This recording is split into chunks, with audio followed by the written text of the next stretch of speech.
स्वागत है आपका एक और नई वीडियो में। और आज हम लोग पढ़ने वाले हैं आपके क्लास 10 का रसायन शास्त्र का चैप्टर 1, जिसका नाम है रासायनिक अभिक्रिया एवं समीकरण। इंग्लिश में बोले तो chemical reaction and equation.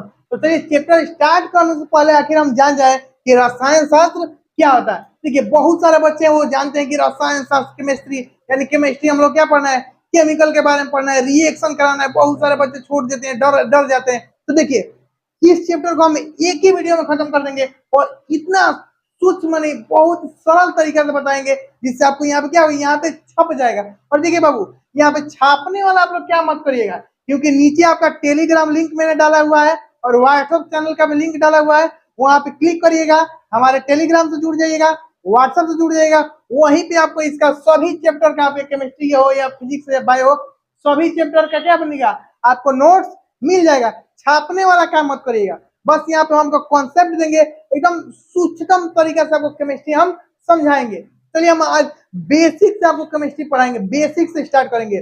Chapter start करने से पहले हम सबसे पहले बेसिक जान जाए कि रसायन शास्त्र क्या होता है। चलिए रसायन शास्त्र में जानते हैं। देखिए रसायन दो शब्द से मिलकर बना है। कितने शब्द से? दो शब्द, रस प्लस आयन। रस का मतलब क्या होता है? द्रव, और आयन का मतलब क्या होता है बाबू?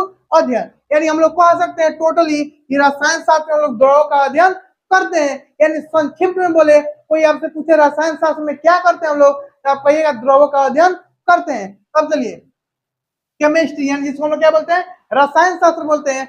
रसायन शास्त्र शब्द की उत्पत्ति मिस्र के प्राचीन नाम कीमिया से हुई, जिसका अर्थ काली मिट्टी होता है। यानी आपसे बाबू कोई पूछे रसायन शास्त्र, जिसको हम लोग बोलते हैं इंग्लिश में केमिस्ट्री, केमिस्ट्री शब्द की उत्पत्ति कहाँ से हुई थी, तो आप लोग कहिएगा मिस्र के प्राचीन नाम कीमिया से हुई, जिसका अर्थ काली मिट्टी होता है। और देखिए रसायन विज्ञान के जनक एंटोनी लेवेजर को कहते हैं, यानी फादर ऑफ केमिस्ट्री किसको बोलते हैं? एंटोनी लेवेजर के बोलते हैं। तो इसको आप लोग क्या करिएगा, इसका आप लोग स्क्रीनशॉट कर लीजिए और उसके बाद हम लोग अगले टॉपिक की ओर चलते हैं। तो चलिए अब हम लोग जानते हैं कि आखिर रसायन शास्त्र क्या होता है। देखिए रसायन शास्त्र विज्ञान की वह शाखा है जिसके अंतर्गत पदार्थों के गुण, यानी रसायन शास्त्र विज्ञान की वह शाखा है जिसके अंतर्गत हम लोग क्या करते हैं, पदार्थों के गुण, संगठन, संरचना तथा उनमें होने वाले रासायनिक अपक्रिया के दौरान इनमें हुए परिवर्तन का अध्ययन करते हैं। यानी कि बाबू आपसे कोई पूछे कि रसायन शास्त्र क्या है, तो आप कहिएगा रसायन शास्त्र विज्ञान की वह शाखा है जिसके अंतर्गत पदार्थों की गुण, यानी हम लोग क्या करते हैं, रसायन शास्त्र के अंदर हम लोग क्या करते हैं, पदार्थों के गुण का अध्ययन करते हैं, उनके संगठन का अध्ययन करते हैं। यानी पदार्थों का गुण क्या है, संगठन का मतलब क्या है, वो पदार्थ किस किस पदार्थ से मिलकर बना हुआ है, उसका संरचना मतलब क्या है, उसका आकृति कैसा है, यानी उसका आकार कैसा है, तथा उनमें होने वाले रासायनिक अभिक्रिया के दौरान इनमें हुए परिवर्तन का अध्ययन करते हैं। यानी कि बाबू जब पदार्थ में रासायनिक अभिक्रिया होता है तो उसमें क्या परिवर्तन होता है, ये हम लोग क्या करते हैं, केमिस्ट्री यानी रसायन शास्त्र के अंदर हम लोग अध्ययन करते हैं।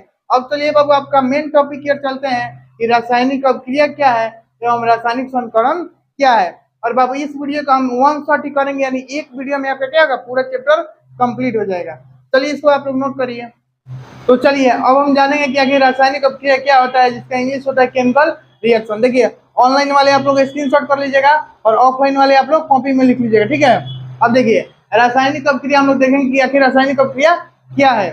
जब कोई पदार्थ अकेले ही या किसी अन्य पदार्थ से अभिक्रिया करके, यानी जब कोई पदार्थ अकेले ही या किसी अन्य पदार्थ से अभिक्रिया करके भिन्न गुण वाले नए पदार्थ का निर्माण करता है, तब वह प्रक्रिया रासायनिक अभिक्रिया कहलाती है। यानी कि इसका मतलब हुआ कि जब कोई भी पदार्थ या तो वो अकेले या किसी अन्य पदार्थ से क्या करे, अभिक्रिया करके भिन्न गुण वाले नए पदार्थ का निर्माण करता है, तब वो प्रक्रिया क्या कहलाएगी, रासायनिक अभिक्रिया कहलाएगी। अब देखिए हमने एग्जांपल दिया है, जैसे मान लीजिए हमने क्या किया, हाइड्रोजन और ऑक्सीजन को मिलाया, हाइड्रोजन और ऑक्सीजन को मिलाएंगे तो क्या बनेगा, हाइड्रोजन और ऑक्सीजन के मिलाएंगे तो आपस में क्या होगा, अभिक्रिया होगा। और अभिक्रिया के फलस्वरूप क्या बनेगा, हाइड्रोजन और, यानी क्या बोलेंगे इसको, H2O, क्या बोलेंगे इसको, H2O। एक बार और देखिए हमने कुछ एग्जांपल दिया है रासायनिक अभिक्रिया का, उसको हम लोग देखते हैं। देखिए हाइड्रोजन और ऑक्सीजन को हम लोग आपस में मिला दे, आपस में मिलाने के लिए क्या बोलते हैं हम लोग, अभिक्रिया बोलते हैं। क्या बोलते हैं, अभिक्रिया बोलते हैं। हाइड्रोजन और ऑक्सीजन के मिलाते हैं तो क्या बनेगा, H2O, जिसको हम लोग क्या बोलते हैं, जल। जिसको क्या बोलते हैं हम लोग, जल यानी वाटर। क्या बोलते हैं, जल यानी वाटर। यानी क्या हुआ, हाइड्रोजन और ऑक्सीजन के अणु जो होंगे आपस में क्या होंगे, अपक्रिया करेंगे, और अपक्रिया के फलस्वरूप क्या बनाएंगे, न्यू पदार्थ बनाएंगे, जिसके क्या बनाएंगे, H2O। अब देखिए ये क्या है, देखिए जब अपक्रिया होगा, अपक्रिया के फलस्वरूप कोई भी नया पदार्थ बनेगा तो इसका गुण इन दोनों के गुण से क्या होगा, भिन्न होगा। क्या होगा बाबू, भिन्न होगा। इसके जैसा कभी है जो अपक्रिया के फलस्वरूप जो भी पदार्थ बनेगा उसका गुण और इसका गुण क्या होगा, अलग अलग होगा। अब देखिए सेकेंड में हमने एग्जांपल दिया है, मैग्नीशियम और ऑक्सीजन को अगर हम लोग मिला देंगे तो क्या बन जाएगा, मैग्नीशियम ऑक्साइड। क्या बन जाएगा, मैग्नीशियम ऑक्साइड। यानी मैग्नीशियम मैग्नीशियम और ऑक्सीजन आपस में रिएक्शन करेगा तो क्या बनेगा, मैग्नीशियम ऑक्साइड। और जो इस मैग्नीशियम ऑक्साइड का गुण होगा और इस मैग्नीशियम और ऑक्सीजन से क्या होगा, भिन्न होगा। क्या होता है, भिन्न होता है। तो चलिए आप लोग इसको नोट करिए, और ऑनलाइन वाले क्या करेंगे, आप लोग स्क्रीनशॉट कर लीजिए, ऑफलाइन वाले आप लोग नोट करिए। चलिए अब हम लोग देख लेते हैं कि रासायनिक अपक्रिया का कुछ दैनिक उदाहरण, यानी दैनिक का मतलब क्या हुआ, प्रतिदिन जो हम लोग उदाहरण के तौर पर हम लोग देखते हैं, यानी हमारे आसपास जो भी इसका रासायनिक अपक्रिया का उदाहरण क्या है। तो चलिए अब हम लोग जानेंगे कि रासायनिक अपक्रिया के कुछ दैनिक उदाहरण, यानी दैनिक उदाहरण का मतलब क्या हुआ, जो रासायनिक अपक्रिया का हम लोग प्रतिदिन क्या करते हैं, उदाहरण देखते हैं। अब देखिए जैसे में 1 नंबर में हमने एग्जाम्पल दे दिया है, भोजन का पकना। भोजन का पकना यानी बाबू हम लोग के सभी लोग के घर में भोजन पकता है, तो आप बताइए हम लोग भोजन में क्या डालते हैं, चावल। मान लीजिए चावल बनाते हैं, चावल प्लस क्या डाल देंगे, पानी, तो क्या बन जाएगा, चावल। यानी जिसको बोलते हैं भात भी बोलते हैं, क्या बोलते हैं, भात। तो आप बताइए जो पहले जो चावल था, क्या भात उसके जैसा लगता है, पहले चावल को हम खाएंगे तो कैसा लगेगा, कच्चा लगेगा, थोड़ा उतना ठीक नहीं लगेगा। लेकिन इसका टेस्ट और इसका टेस्ट में अंतर होता है ना, इसका टेस्ट और इसका टेस्ट में अंतर होता है। यानी कहने का मतलब क्या हुआ, ये चावल और पानी और इसको क्या कर दिया हम लोग, हीट दे दिए। क्या दे दिए बाबू, हीट दे दिए। तो ये आपस में क्या किया, आपस में रिएक्शन करके क्या बना दिया, भात बना दिया। क्या बना दिया, भात बना दिया। तो उसी को हम लोग क्या करते हैं, केमिकल रिएक्शन यानी रासायनिक अभिक्रिया। तो देखिए जिस पदार्थ से नया पदार्थ बनेगा तो नए पदार्थ का गुण क्या होगा, पुराने वाले पदार्थ से क्या होगा, भिन्न होगा। अब सेकंड नंबर आप लोग देखिए श्वसन, यानी जो हम लोग क्या करते हैं, सांस लेते हैं, सांस सांस लेना भी क्या है, रासायनिक अभिक्रिया है। अब तीसरा है दूध का दही बना, दूध का दही बना। सभी लोगों के घर में दूध से दही बनता है। तो आप बताइए दूध में हम लोग क्या करते हैं, दूध में हम लोग क्या करते हैं, जूरन डाल देते हैं। दूध में हम लोग क्या करते हैं, इसमें क्या करते हैं हम लोग, जूरन। जूरन का मतलब क्या हुआ, यानी दही का छोटा सा टुकड़ा। मान लीजिए छोटा टुकड़ा इसमें डाल देते हैं, तो कुछ समय बाद क्या होता है, ये दूध और दही के टुकड़े आपस में रिएक्शन करके क्या बना देते हैं, दही बना देते हैं। क्या बना देते हैं, दही बना देती है। तो आप बताइए दूध से क्या बन गया, दही बन गया। तो दूध का जो गुण होगा और दही के गुण होगा, दही के गुण से अलग होगा कि नहीं, दूध के गुण से अलग होगा ना। तो वही हम लोग कहेंगे कि नया पदार्थ जो बनेगा वो रासायनिक अभिक्रिया में वो पुराने वाले पदार्थ के गुण से क्या होगा, भिन्न होगा, यानी अलग होगा। चलिए इसको आप लोग नोट करिए, उसके बाद हम लोग अगला पॉइंट देखते हैं। तो देखिए अब हम लोग जानने वाले हैं कि रासायनिक अभिक्रिया के दौरान होने वाले परिवर्तन, यानी कि जब रासायनिक अभिक्रिया होता है तो उनमें कौन कौन से, यानी पदार्थ में कौन कौन से परिवर्तन होते हैं। तो अब देखिए पहला क्या होगा, अवस्था में परिवर्तन हो जाएगा, पदार्थ की अवस्था में परिवर्तन हो जाएगा। कब, जब रासायनिक अभिक्रिया होगा तब। उसके बाद क्या होगा, रंग में परिवर्तन हो जाएगा। उसके बाद तापमान में परिवर्तन हो जाएगा। उसके बाद गैस का उत्सर्जन होगा। यानी कि रासायनिक अभिक्रिया में अगर जब पदार्थ में कौन कौन से परिवर्तन होते हैं, अगर एग्जाम में आ जाए तो आप लोग क्या कहिएगा, पदार्थ के जब रासायनिक अभिक्रिया होगा तो पदार्थ में कौन कौन से परिवर्तन हमको दिखेंगे, अवस्था में परिवर्तन होगा, रंग में परिवर्तन होगा, तापमान में परिवर्तन होगा और गैस का उत्सर्जन होगा। तो इसको आप लोग क्या करिए, नोट करिए। और हमने बताया, देखो बाबू लिखो मत अभी नहीं। अवस्था में परिवर्तन का मतलब, अवस्था देखिए अवस्था में परिवर्तन मतलब क्या होगा, मान लीजिए पहले पदार्थ सॉलिड है, क्या है, सॉलिड है, और उसको हम लोग क्या करिए किसी और, जैसे मान लीजिए उसको लिक्विड से हम लोग क्या करिए अभिक्रिया कराएं, तो क्या वो हो सकता है लिक्विड गैस बन जाए, हो सकता है वो गैस बन जाए।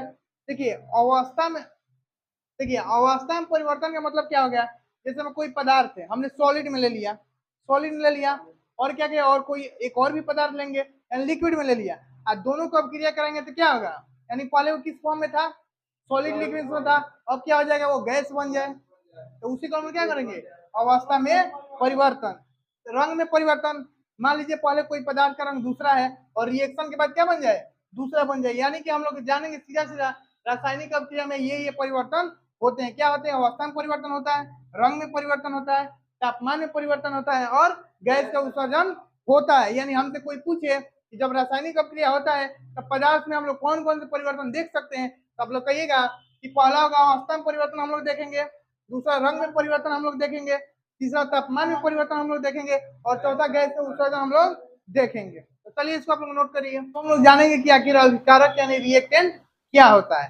रिएक्टेंट जो पदार्थ रासायनिक अभिक्रिया में भाग लेकर नए पदार्थ का निर्माण करते हैं उन्हें हम लोग क्या करते हैं, क्या कहते हैं? अभिकारक करते हैं। यानी जो पदार्थ रासायनिक अभिक्रिया में भाग लेकर नए पदार्थ का निर्माण करते हैं उन्हें हम लोग क्या कहते हैं? रासायनिक अभिक्रिया करते हैं। यानी कि अब आप बताइए, जैसे हमने एग्जाम्पल दिया है, कार्बन और ऑक्सीजन को हम लोग मिलाएंगे तो क्या बन गया? CO2। यानी क्या बन गया? CO2। यानी कार्बन और ऑक्सीजन आपस में रिएक्शन करके क्या बना दिए? CO2 बना दिए। तो आप बताइए यहाँ पे रासायनिक अभिक्रिया में भाग कौन लिया? कार्बन और कौन लिया? ऑक्सीजन लिया। और यहाँ पे क्या बन गया? ये नया पदार्थ बन गया। ये आप बताइए ये क्या बन गया? ये नया पदार्थ बन गया। जैसे हमने कार्बन और ऑक्सीजन मिलाया तो क्या बन गया? CO2 बन गया। तो आप बताइए इस CO2 को कौन बनाया? यही ना बनाया। ये क्या बनाया? ये जो कार्बन है और क्या है? ऑक्सीजन है। ये क्या है? कार्बन और ऑक्सीजन। यही ना मिलकर दोनों आपस में मिलकर एक नया पदार्थ बनाया जो क्या बना? CO2 बना। तो इसी को हम लोग क्या करेंगे?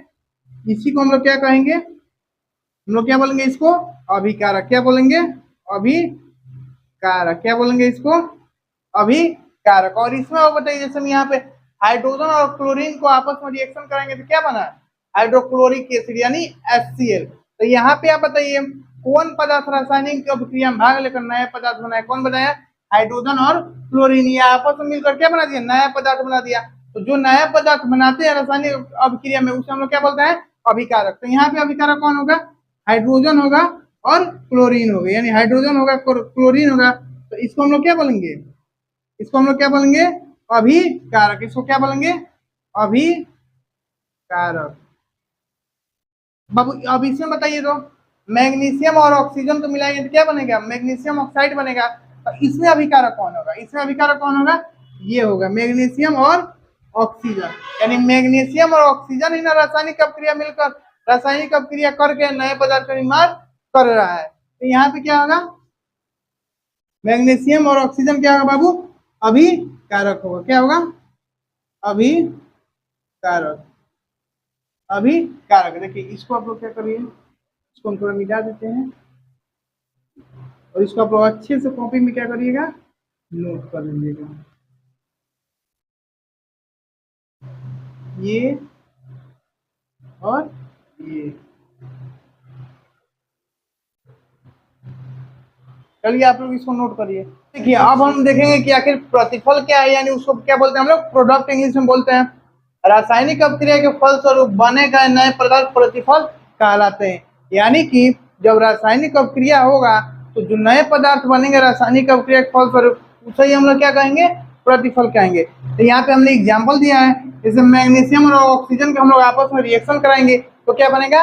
मैग्नीशियम ऑक्साइड बनेगा। तो आप बताइए यहाँ पे नया पदार्थ कौन बना? मैग्नीशियम और ऑक्सीजन को हम लोग आपस में मिला दिए तो नया पदार्थ क्या बना? मैग्नीशियम और ऑक्सीजन से नया पदार्थ कौन बना?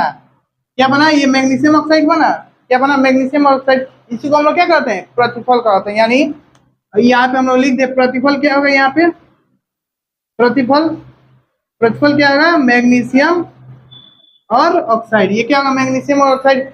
इस रिएक्शन में, इस केमिकल इक्वेशन में आपका कोई पूछे कि इस केमिकल इक्वेशन में बताइए प्रतिफल क्या होगा, यानी प्रतिफल का मतलब आप समझिएगा कि मैग्नीशियम और ऑक्सीजन को मिला रहे हैं तो कौन इसमें नया पदार्थ बन रहा है? मैग्नीशियम ऑक्साइड बन रहा है रासायनिक अभिक्रिया के फलस्वरूप, उसे ही हम लोग क्या कहते हैं? प्रतिफल कहते हैं। उसे ही क्या बोलेंगे हम लोग? प्रतिफल बोलेंगे। अब देखिए यहाँ पे जैसे मैं हाइड्रोजन और क्लोरीन को हम लोग आपस में रिएक्शन कराएंगे तो क्या बन गया? Hydrochloric acid. तो आप बताइए इसको हम लोग क्या करें? नया पदार्थ यहाँ पे कौन बना? हाइड्रोजन और क्लोरीन को हम लोग मिलाए आपस में तो नया पदार्थ क्या बना? Hydrochloric acid. यानी यहाँ पे क्या होगा? प्रतिफल। प्रतिफल क्या होगा इस केमिकल इक्वेशन में? Hydrochloric acid. क्या होगा यहाँ पे प्रतिफल? Hydrochloric acid. अब हमने पिछले टॉपिक में बताया था कि जो पदार्थ रासायनिक प्रक्रिया में भाग लेते हैं और नए पदार्थ का निर्माण करते हैं उसे हम लोग क्या बोलते हैं? अभिकारक बोलते हैं। क्या बोलते हैं? अभिकारक। तो यहाँ पे बाबू आप लोग बताइए, यहाँ पे आप लोग इस केमिकल इक्वेशन में बताइए यहाँ पे अभिकारक कौन होगा, कौन नया पदार्थ मिलकर बना रहा है, कौन रासायनिक अभिक्रिया में भाग ले रहा है।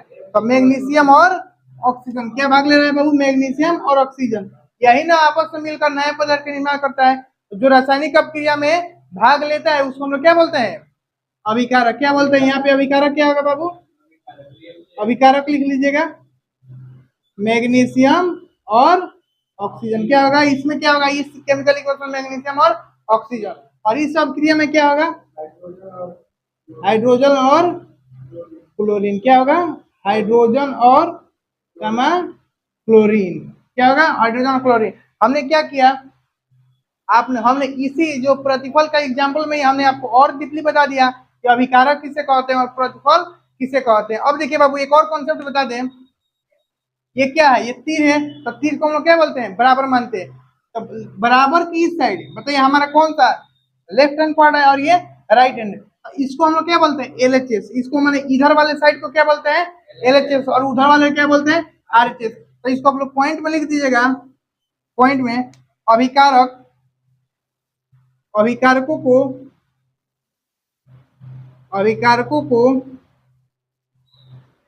तीर चिन्ह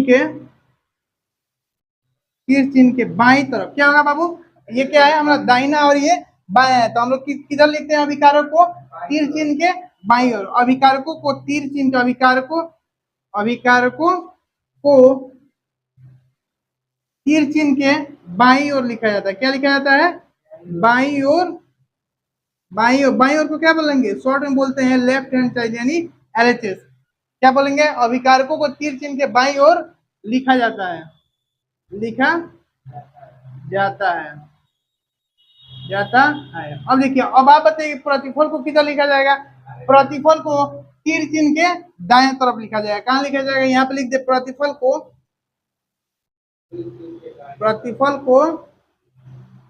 तीर चिन्ह के दाईं ओर का मतलब क्या होगा बाबू, RHS। उसको क्या बोलते हैं शॉर्ट फॉर्म में, RHS यानी लेफ्ट हैंड साइड, RHS में लिखा जाता है। यानी ये क्या करेंगे, ये 2 पॉइंट आप लोग बनाकर लिख लीजिए बाबू। अगर आपसे कोई पूछे कि रासायनिक समीकरण, अब इसके बाद हम पढ़ेंगे रासायनिक समीकरण क्या है, नेक्स्ट टॉपिक, यानी इस सभी को हम लोग क्या बोलते हैं, रासायनिक समीकरण। ये Mg+O2 तीर MgO2 इस सब को हम लोग मिलाकर क्या बोलेंगे, रासायनिक समीकरण बोलते हैं। इसके आगे हम लोग पढ़ेंगे रासायनिक समीकरण क्या है।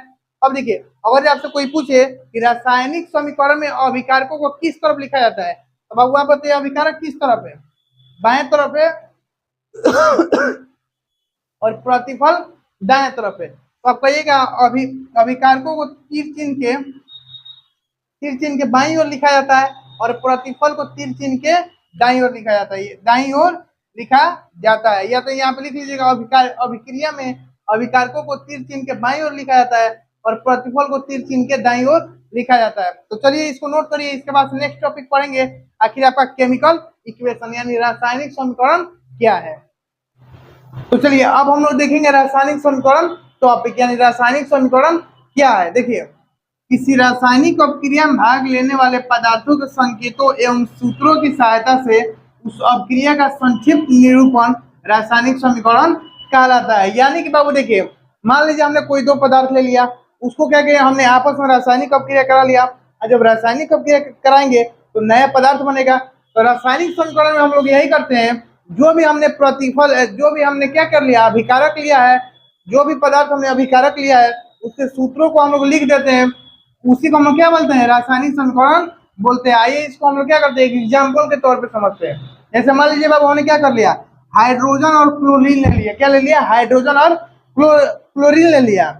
उसको क्या किया हमने आपस में क्या करा दिया, अभिक्रिया करा दिया। तो उसके बाद से क्या बन जाएगा आपका, हाइड्रोजन क्लोराइड बन जाएगा। क्या बन जाएगा, हाइड्रोजन क्लोराइड। तो आप बताइए अगर हमको लिखना होगा जैसे अभिक्रिया, हमने तो लिखेंगे हाइड्रोजन और क्लोरीन के मिश्रण अभिक्रिया कराने पर हाइड्रोजन क्लोराइड बनता है। यानी देखिए बाबू कितना, यहाँ से लेकर यहाँ तक हमको लिखना पड़ेगा, यहाँ से लेकर यहाँ तक लिखना पड़ेगा।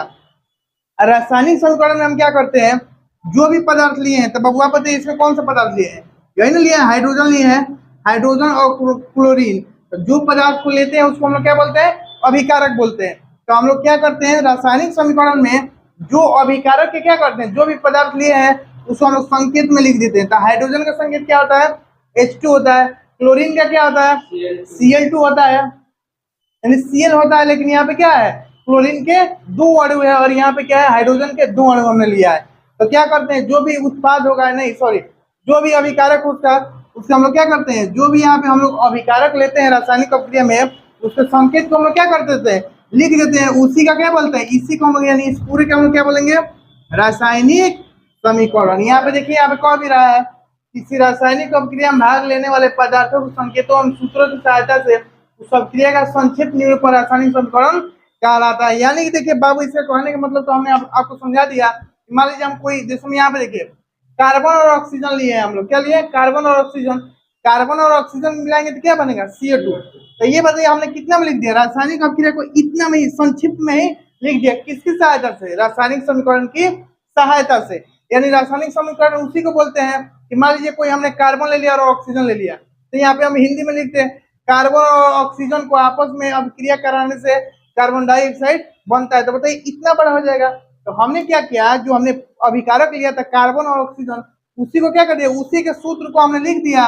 कार्बन डाइऑक्साइड भी बना था, उसी कार्बन डाइऑक्साइड के सूत्र को हमने लिख दिया। तो इसी का संक्षिप्त निरूपण क्या कहलाएगा, रासायनिक समीकरण कहलाएगा। इसमें देखिए ये रिएक्शन बाबू और ये रिएक्शन क्या है, दोनों समान है। तो अब देखिए इस रिएक्शन को हम लोग लिखेंगे यहाँ से लेकर यहाँ तक, और इसी रिएक्शन को हम लोग क्या करिए, शॉर्ट फॉर्म में कहाँ लिख दिए, यानी इसी अभिक्रिया के जो अणु होते हैं, इसी अभिक्रिया के जो संकेत होता है उसको क्या कर लिया हमने, शॉर्ट में लिख दिया।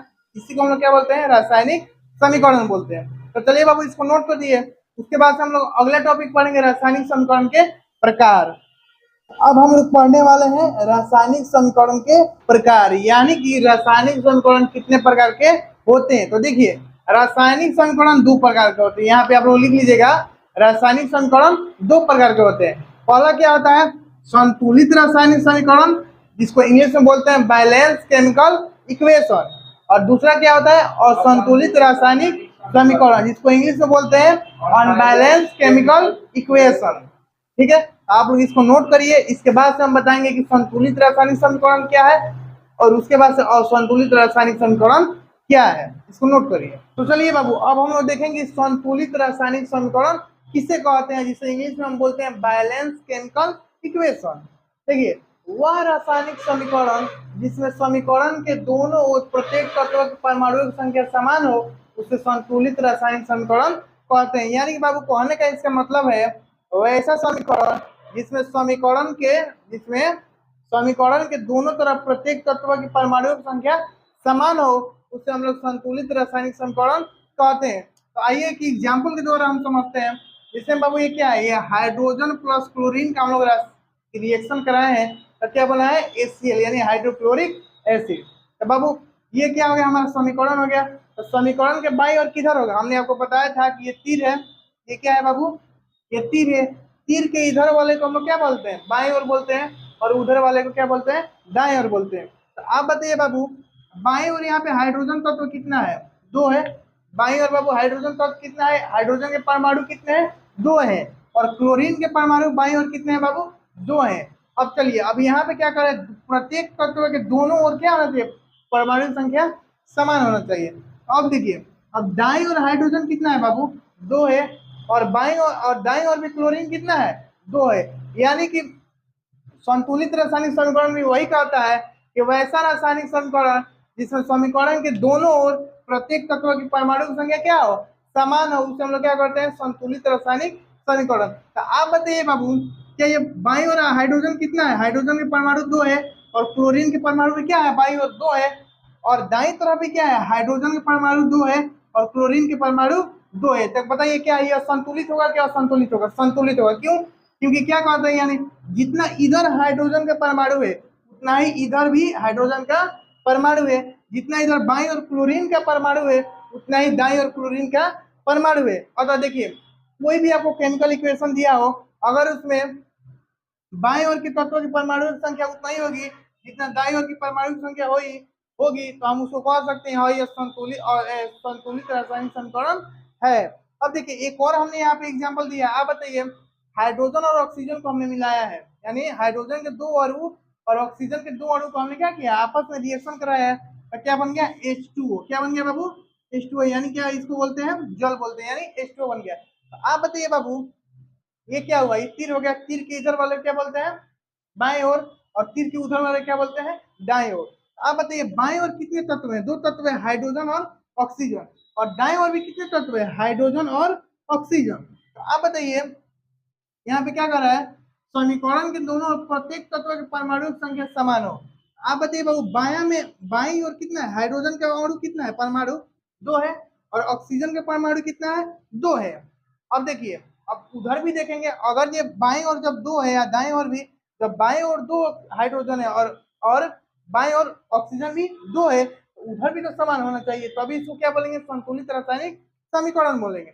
आप बताइए अब दाएं ओर देखते हैं, दाएं ओर बाबू हाइड्रोजन कितना है दो, लेकिन दाएं ओर ऑक्सीजन कितना है, ऑक्सीजन एक है ना, इधर कितना है बाएं ओर कितना है दो है, तो इसको हम लोग क्या कहेंगे असंतुलित रासायनिक समीकरण, असंतुलित असंतुलित रासायनिक समीकरण, असंतुलित रासायनिक समीकरण। देखिए तो इसको बाबू आप लोग नोट करिए, उसके बाद से हम बताएंगे कि असंतुलित रासायनिक समीकरण क्या है, उसके बाद से बताएंगे असंतुलित रासायनिक समीकरण को संतुलित कैसे करेंगे, और उसके बाद से फिर हम बताएंगे कि संतुलित रासायनिक समीकरण करना क्यों आवश्यक है। तो इसको बाबू आप लोग पहले नोट करिए। अब हम लोग देखेंगे कि असंतुलित रासायनिक समीकरण किसे कहते हैं, जिसे इंग्लिश में बोलते हैं अनबैलेंस केमिकल इक्वेशन। अब देखिए वह रासायनिक समीकरण जिसमें समीकरण के दोनों ओर प्रत्येक तत्व के परमाणुओं की संख्या असमान हो, उसे असंतुलित रासायनिक समीकरण कहते हैं। यानी कि बाबू इसको संक्षिप्त भाषा में हम कहें कि अगर जो समीकरण के दोनों ओर प्रत्येक तत्व के परमाणुओं की संख्या क्या हो असमान हो, उसे हम लोग क्या कहेंगे असंतुलित रासायनिक समीकरण कहेंगे। तो आइए इसको हम एक एग्जाम्पल के तौर पे समझते हैं। मान लीजिए बाबू हमने क्या कर लिया, दो हाइड्रोजन ले लिया, हाइड्रोजन के दो परमाणु ले लिया, और ऑक्सीजन के दो परमाणु हमने ले लिया, और उसको आपस में क्या कर दिए रिएक्शन करा दिए, तो क्या बनेगा हमारा H2O यानी जल। जल इतना तो आपको पता है कि इसको क्या बोलते हैं रासायनिक समीकरण बोलते हैं। अब देखिए अब हम इसको कैसे पहचानेंगे कौन संतुलित है और कौन असंतुलित है। तो देखिए आप यहाँ पे देखिएगा, आप बताइए इसको हम लोग क्या बोलते हैं, तीर चिन्ह की इधर वाले को क्या बोलते हैं बाएं और उधर वाले क्या बोलते हैं दाएं ओर, यानी इसको हम लोग अभिकारक बोलते हैं और इसको प्रतिफल बोलते हैं। तो आप बताइए बाएं ओर यहाँ पे हाइड्रोजन कितना है दो है, हाइड्रोजन कितना है दो है, यहाँ पे लिख दीजिए हाइड्रोजन और ऑक्सीजन। हाइड्रोजन की परमाणु संख्या बाईं ओर कितना है बाबू दो, और बताइए ऑक्सीजन की परमाणु संख्या कितना है बाईं ओर दो, यानी ये तो ठीक है। अब देखिए अब दाएं तरफ देखते हैं, अब दाएं तरफ बाबू हाइड्रोजन कितना है दो, यानी ये तो हाइड्रोजन बराबर है, इधर जितना हाइड्रोजन है उधर भी उतना ही हाइड्रोजन है। अब देखिए ऑक्सीजन इधर कितना है दो, और इधर कितना है बाबू एक, क्या है एक। तो ये बताइए बाबू यह संतुलित है कि असंतुलित है। हमने बताया था कि समीकरण के दोनों ओर प्रत्येक तत्व के परमाणु संख्या समान हो। मान लीजिए हाइड्रोजन इधर सेम दो है, इधर भी सो है, यहाँ पे एक ही ना तत्व का परमाणु समान हुआ, क्या ऑक्सीजन का भी होगा नहीं, इधर ऑक्सीजन दो है और इधर एक है, तो ये क्या हो गया असंतुलित। इसको क्या बोलेंगे, इसी को हम लोग क्या बोलते हैं असंतुलित, असंतुलित रासायनिक समीकरण। देखिए यहाँ पे बाबू मान लीजिए हाइड्रोजन इधर जितना है उधर भी उतना ही है, हाइड्रोजन समान है, लेकिन ऑक्सीजन इधर दो है इधर एक है, यानी दोनों तत्वों के परमाणु संख्या क्या होनी चाहिए, यहाँ पे इधर जितना तत्व होगा जितना परमाणु होगा उधर भी उसका सेम सेम होना चाहिए, उसको हम संतुलित बोलते हैं। असंतुलित किसे बोलते हैं, जिसमें दोनों प्रत्येक तत्व के परमाणु संख्या क्या हो असमान हो। तो यहाँ पे बाबू असमान है, मान लीजिए हाइड्रोजन इधर कितना है, हाइड्रोजन इधर दो है इधर भी दो है, लेकिन ऑक्सीजन बाईं ओर की परमाणु संख्या कितना है दो है, और दाईं ओर के हाइड्रोजन की परमाणु संख्या कितना है बाबू एक है। तो यहाँ पे मान लीजिए दोनों तो एक मान लीजिए बराबर है, लेकिन दोनों बराबर है इधर, जैसे मान लीजिए हाइड्रोजन हाइड्रोजन इधर बराबर है, इधर भी दो है उधर भी दो है, लेकिन ऑक्सीजन बाईं ओर कितना है दो और दाईं ओर कितना है एक, यानी हम कह सकते हैं इसके दोनों इसके प्रत्येक तत्व की परमाणु संख्या क्या है असमान है, इसलिए क्या है असंतुलित रासायनिक समीकरण है। अब देखिए अब सेकेंड हमने एग्जांपल दिया है आपको जैसे मान लीजिए हाइड्रोजन के दो अणु और क्लोरीन के दो अणु हमने मिलाकर क्या बना दिया, HCl यानी हाइड्रोक्लोरिक एसिड बना दिया। अब बाबू बताइए बाई और हाइड्रोजन की संख्या कितनी है। सबसे पहले आप देखिएगा कि किसका किसका रिएक्शन कर रहा है, तो हाइड्रोजन एक तत्व है और क्लोरीन एक तत्व है। तो हाइड्रोजन में परमाणु संख्या कितनी है बाबू, 2 है बाई ओर। क्लोरीन की परमाणु संख्या यहाँ पे Cl रहेगा। यहाँ पे बताइए क्लोरीन की परमाणु संख्या बाई ओर कितनी है, 2 है। अब चलिए अब इधर देखिए दाईं ओर हाइड्रोजन कितना है, 2 है और क्लोरीन कितना है बाबू, 2 है। तो ये बताइए जितना जितना हाइड्रोजन का बाईं ओर परमाणु है उतना ही दाईं ओर भी है, और क्लोरीन का बाईं ओर जितना भी परमाणु है उतना ही क्लोरीन के दाईं ओर है। तो बाबू आप बताइए इस प्रकार के हम लोग केमिकल इक्वेशन में क्या बोलेंगे, संतुलित। क्यों, क्योंकि इधर जितना हाइड्रोजन परमाणु है उधर भी उतना ही है, और इधर क्लोरीन का जितना भी परमाणु है उधर भी उतना ही है। यानी इस प्रकार के आपको कहीं भी दिख जाए यानी दोनों तरफ प्रत्येक परमाणु संख्या क्या हो, समान हो, तो उसको आप लोग क्या बोल दीजिएगा, संतुलित। क्या बोल दीजिएगा बाबू, संतुलित। और देखिए असंतुलित कब बोलिएगा, जब देखिएगा दोनों ओर परमाणु क्या है, इधर हाइड्रोजन बताइए क्या है, 2 है और उधर क्या है, 2 है, यानी एक तो समान हो गया। लेकिन ऑक्सीजन इधर क्या है, 2 है और उधर ऑक्सीजन क्या है, 1, यानी एक तो समान हो गया लेकिन दूसरा समान हुआ नहीं, तो इसको क्या बोलेंगे, असंतुलित रासायनिक समीकरण। यहाँ पे कौन है ना, प्रत्येक तत्व की परमाणु संख्या समान होना चाहिए। एक क्वेश्चन नहीं होगा कि मान लीजिए हाइड्रोजन इधर 2 है या उधर भी 2 है यानी संतुलित, नहीं, सभी यहाँ पे इधर जितने भी रहेंगे तत्व तो सभी के क्या होना चाहिए, माने कोई ना कोई एक कम से कम क्या होना चाहिए, असमान होना चाहिए। तो इसको क्या करिए आप लोग नोट करिए। इसके बाद से तो चलिए अब हम लोग जान गए कि संतुलित रासायनिक समीकरण किसे कहते हैं और असंतुलित रासायनिक समीकरण किसे कहते हैं। तो देखिए बाबू अब एक क्वेश्चन है, मान लीजिए आपको मन में डाउट होता रहेगा ना कि असंतुलित रासायनिक समीकरण को आखिर संतुलित क्यों करते हैं।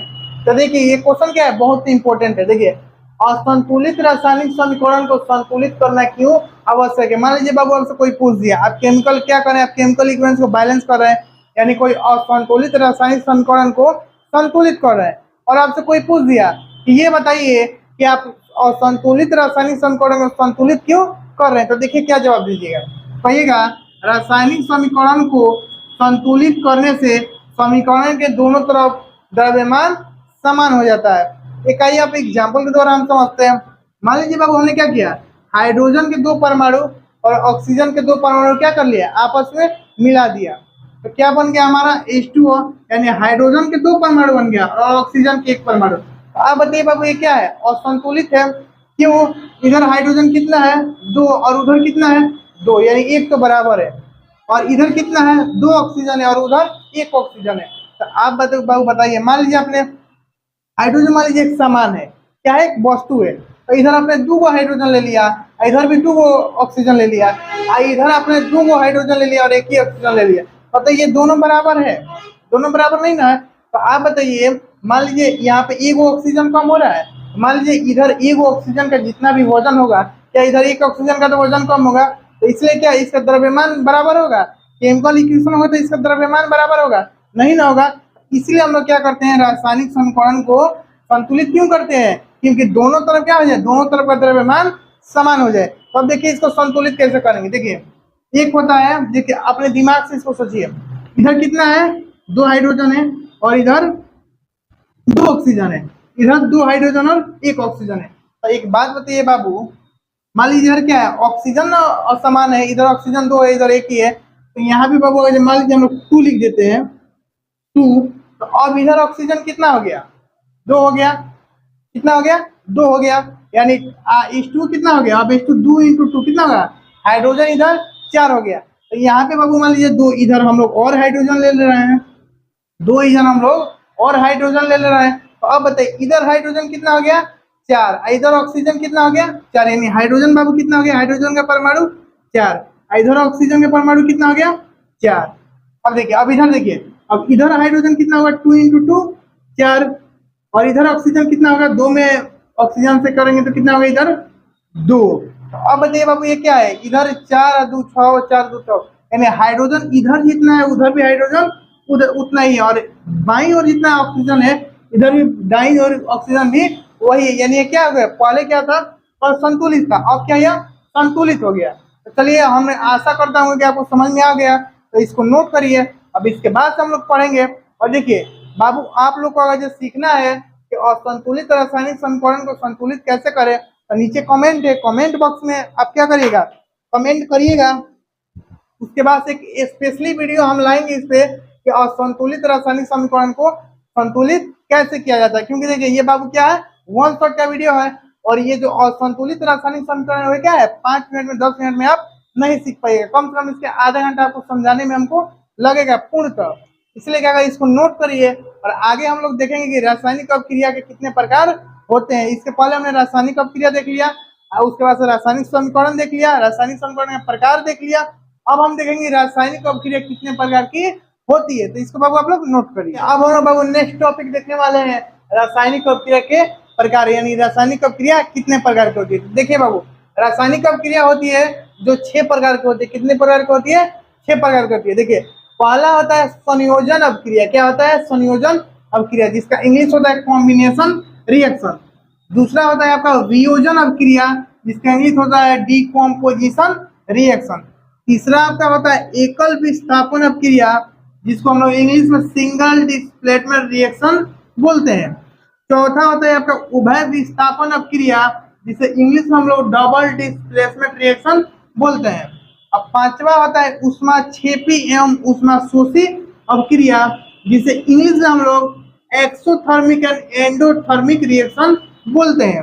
और आपका लास्ट जो होता है 6 नंबर, ऑक्सीकरण ऑक्सीकरण अवकरण, यानी इसको यानी दोनों को क्या बोलेंगे, रेडॉक्स बोल देते हैं। ऑक्सीकरण अवकरण अपक्रिया, यानी इसका इंग्लिश में हम लोग बोलेंगे ऑक्सीडेशन रिडक्शन रिएक्शन। तो देखिए बाबू, ये हो गया क्या रासायनिक अपक्रिया के प्रकार, तो इसको आप लोग नोट करिए। उसके बाद से हम लोग पढ़ेंगे कि संयोजन अपक्रिया किसे कहते हैं। बारी बारी से 6 अपक्रिया को पढ़ेंगे, या फिर इसको क्या बोलते हैं, इसको क्या बोलते हैं, और इसको इन सभी को क्या बोलते हैं, जिसको आप लोग नोट करिए। चलिए अब हम देखेंगे रासायनिक अपक्रिया के प्रकार। हमने अभी आपको बताया कि रासायनिक अपक्रिया 6 प्रकार की होती है। अब हम 6 प्रकार की रासायनिक अपक्रिया को बारी बारी से पढ़ेंगे। तो पहला क्या था आपका, संयोजन अपक्रिया, इंग्लिश में उसको बोलते हैं कॉम्बिनेशन रिएक्शन। तो देखिए संयोजन अपक्रिया क्या है, वैसी रासायनिक अपक्रिया जिसमें 2 या अधिक पदार्थ, वैसी रासायनिक अपक्रिया जिसमें 2 या अधिक पदार्थ परस्पर संयोग करके एक नए पदार्थ का निर्माण करते हैं, उस संयोजन अपक्रिया कहते हैं। यानी कि बाबू सिंपल सी बात है, वैसी रासायनिक अपक्रिया जिसमें 2 या उससे अधिक पदार्थ परस्पर संयोग करके एक ही नए पदार्थ का निर्माण करेंगे, तो उस प्रकार की अभिक्रिया को हम लोग क्या कहेंगे, संयोजन अपक्रिया। जैसे मैं आप एग्जांपल देख लीजिए, जैसे हमने कार्बन और ऑक्सीजन को आपस में मिलाया, तो बताइए क्या, ये 2 पदार्थ है, एक हो गया कार्बन और एक हो गया ऑक्सीजन, यानी 2 पदार्थ मिलकर कितना पदार्थ बनाया, एक पदार्थ बनाया। तो आपको कहीं भी रासायनिक अपक्रिया में अगर दिख जाए कि 2 पदार्थ मिलकर अगर एक पदार्थ का निर्माण करते हैं, या 2 या 2 से अधिक पदार्थ मिलकर एक ही पदार्थ का निर्माण करते हैं, तो उस प्रकार की अपक्रिया क्या कहेंगे, संयोजन अपक्रिया। तो देख लीजिए सेकंड नंबर आप एग्जांपल देख लीजिए, इसको क्या बोलते हैं, इसको हम लोग बोलते हैं फेरस। क्या बोलते हैं, फेरस, यानी आयरन। क्या बोल देंगे, आयरन। और देखिए आयरन और इसको क्या बोलते हैं, सल्फर। आयरन और सल्फर को मिलाएंगे क्या बनेगा, फेरस सल्फेट। क्या बनेगा, फेरस सल्फेट। यानी देखिए यहाँ पे क्या है, 2 पदार्थ है, 2 पदार्थ आपस में मिलकर कितना पदार्थ बना रहा है, एक पदार्थ का निर्माण कर रहा है। इस प्रकार की अपक्रिया क्या कहते हैं, संयोजन अपक्रिया। नीचे देखिए कैल्शियम ऑक्साइड है, कैल्शियम ऑक्साइड को अगर हम लोग जल में मिलाएंगे तो क्या बनेगा, कैल्शियम हाइड्रो ऑक्साइड। यानी कि बाबू 2 पदार्थ मिलकर यहाँ पे एक पदार्थ का निर्माण कर रहा है। तो इस प्रकार की आपको कहीं भी रासायनिक अपक्रिया दिख जाए तो उसे आप कहिएगा कि संयोजन अपक्रिया है। और देखिए बाबू, ये एग्जाम में भी आपको कई बार पूछा गया, इसको आप लोग VVI लिख लीजिएगा। क्या बाबू, VVI, इसको VVI इसको लिख लीजिएगा। एग्जाम में आए तो आपको ऐसे क्या करेगा, लिखिएगा वैसा रासायनिक अपक्रिया जिसमें 2 या अधिक पदार्थ परस्पर संयोग करके नए पदार्थ का निर्माण करते हैं, उसे संयोजन अपक्रिया कहते हैं। तो इसको बाबू नोट करिए। इसके बाद हम लोग सेकंड नंबर रिएक्शन देखेंगे कि आपका सेकंड नंबर रासायनिक अपक्रिया प्रकार क्या है, इसको नोट करिए। तो चलिए अब हम देखेंगे रासायनिक अपक्रिया का सेकंड प्रकार क्या है, वियोजन अपक्रिया, जिसको इंग्लिश में हम लोग बोलते हैं डिकॉम्बिनेशन रिएक्शन। देखिए ये क्या होता है, वैसी रासायनिक अपक्रिया जिसमें किसी यौगिक के बड़े अणु टूटने से 2 या अधिक सरल यौगिक बनते हैं, उसे वियोजन अपक्रिया कहते हैं। यानी कि बाबू देखिए इस प्रकार की अपक्रिया में क्या होगा, कोई बड़ा यौगिक होगा, अगर वह यौगिक टूटेगा तो क्या होगा, वो दो यौगिक या अधिक यौगिक में क्या होगा, विभक्त हो जाएगा। तो देखिए यहाँ पे एग्जांपल देखिए हमने दिया है कैल्शियम कार्बोनेट। और ये हम लोग इसको क्या बोलते हैं, कैल्शियम कार्बोनेट हम लोग कली चूना भी बोलते हैं, जिससे हम लोग काला चूना होता है चूना, उसी का सूत्र क्या होता है, कैल्शियम कार्बोनेट। अब देखिए कैल्शियम कार्बोनेट क्या है, ये एक यौगिक है। अब यौगिक क्यों है, क्योंकि तत्व और तत्व मिलकर क्या बनाते हैं, यौगिक बनाते हैं। तो कैल्शियम क्या है, कैल्शियम एक तत्व है, कार्बन एक तत्व है और ऑक्सीजन एक तत्व है, यानी तत्वों के समूह को हम क्या कहते हैं, यौगिक कहते हैं। तो अब देखिए कैल्शियम कार्बोनेट को जब हम लोग गर्म करेंगे तो क्या बनेगा, कैल्शियम ऑक्साइड बनेगा और CO2 गैस क्या होगा, रिलीज होगा। क्या होगा, CO2 गैस आपका क्या होगा, रिलीज होगा। तो आप बताइए बाबू, यहाँ पे क्या एक बड़ा यौगिक है और बड़ा यौगिक को हम गर्म कर रहे हैं, तो क्या वो टू यौगिक यानी टू सरल यौगिक में क्या हो रहा है, विभक्त हो जा रहा है। यानी एक यौगिक क्या हो गया आपका, कार्बन ऑक्साइड हो गया, और दूसरा यौगिक क्या हो गया आपका, कार्बन डाइऑक्साइड हो गया। इस प्रकार की अब क्रिया अगर आपको कोई दिखे कि एक बड़ा यौगिक से दो सरल यौगिक बनते हैं, तो उस प्रकार की अब क्रिया को हम क्या कहेंगे, वियोजन अपक्रिया कहेंगे। अब सेकेंड नंबर एग्जाम्पल देखिए, इसको क्या बोलते हैं, पोटेशियम क्लोराइड। क्या बोलते हैं, पोटेशियम क्लोराइड। आज हम लोग पोटेशियम क्लोराइड को गर्म करते हैं तो क्या बनता है, पोटेशियम क्लोराइड बनता है और ऑक्सीजन गैस क्या होता है, रिलीज होता है। क्या होता है, ऑक्सीजन गैस आपका रिलीज होता है। यानी अगर इस प्रकार की अपक्रिया आपको कहीं भी देखे तो आप क्या कहिए कि भाई अब वियोजन अपक्रिया है। क्यों है, क्योंकि आप क्या है, एक बड़ा यौगिक है और एक बड़ा यौगिक, अगर एक बड़ा यौगिक के टूटने से क्या बन रहा है, दो सरल यौगिक बन रहे हैं।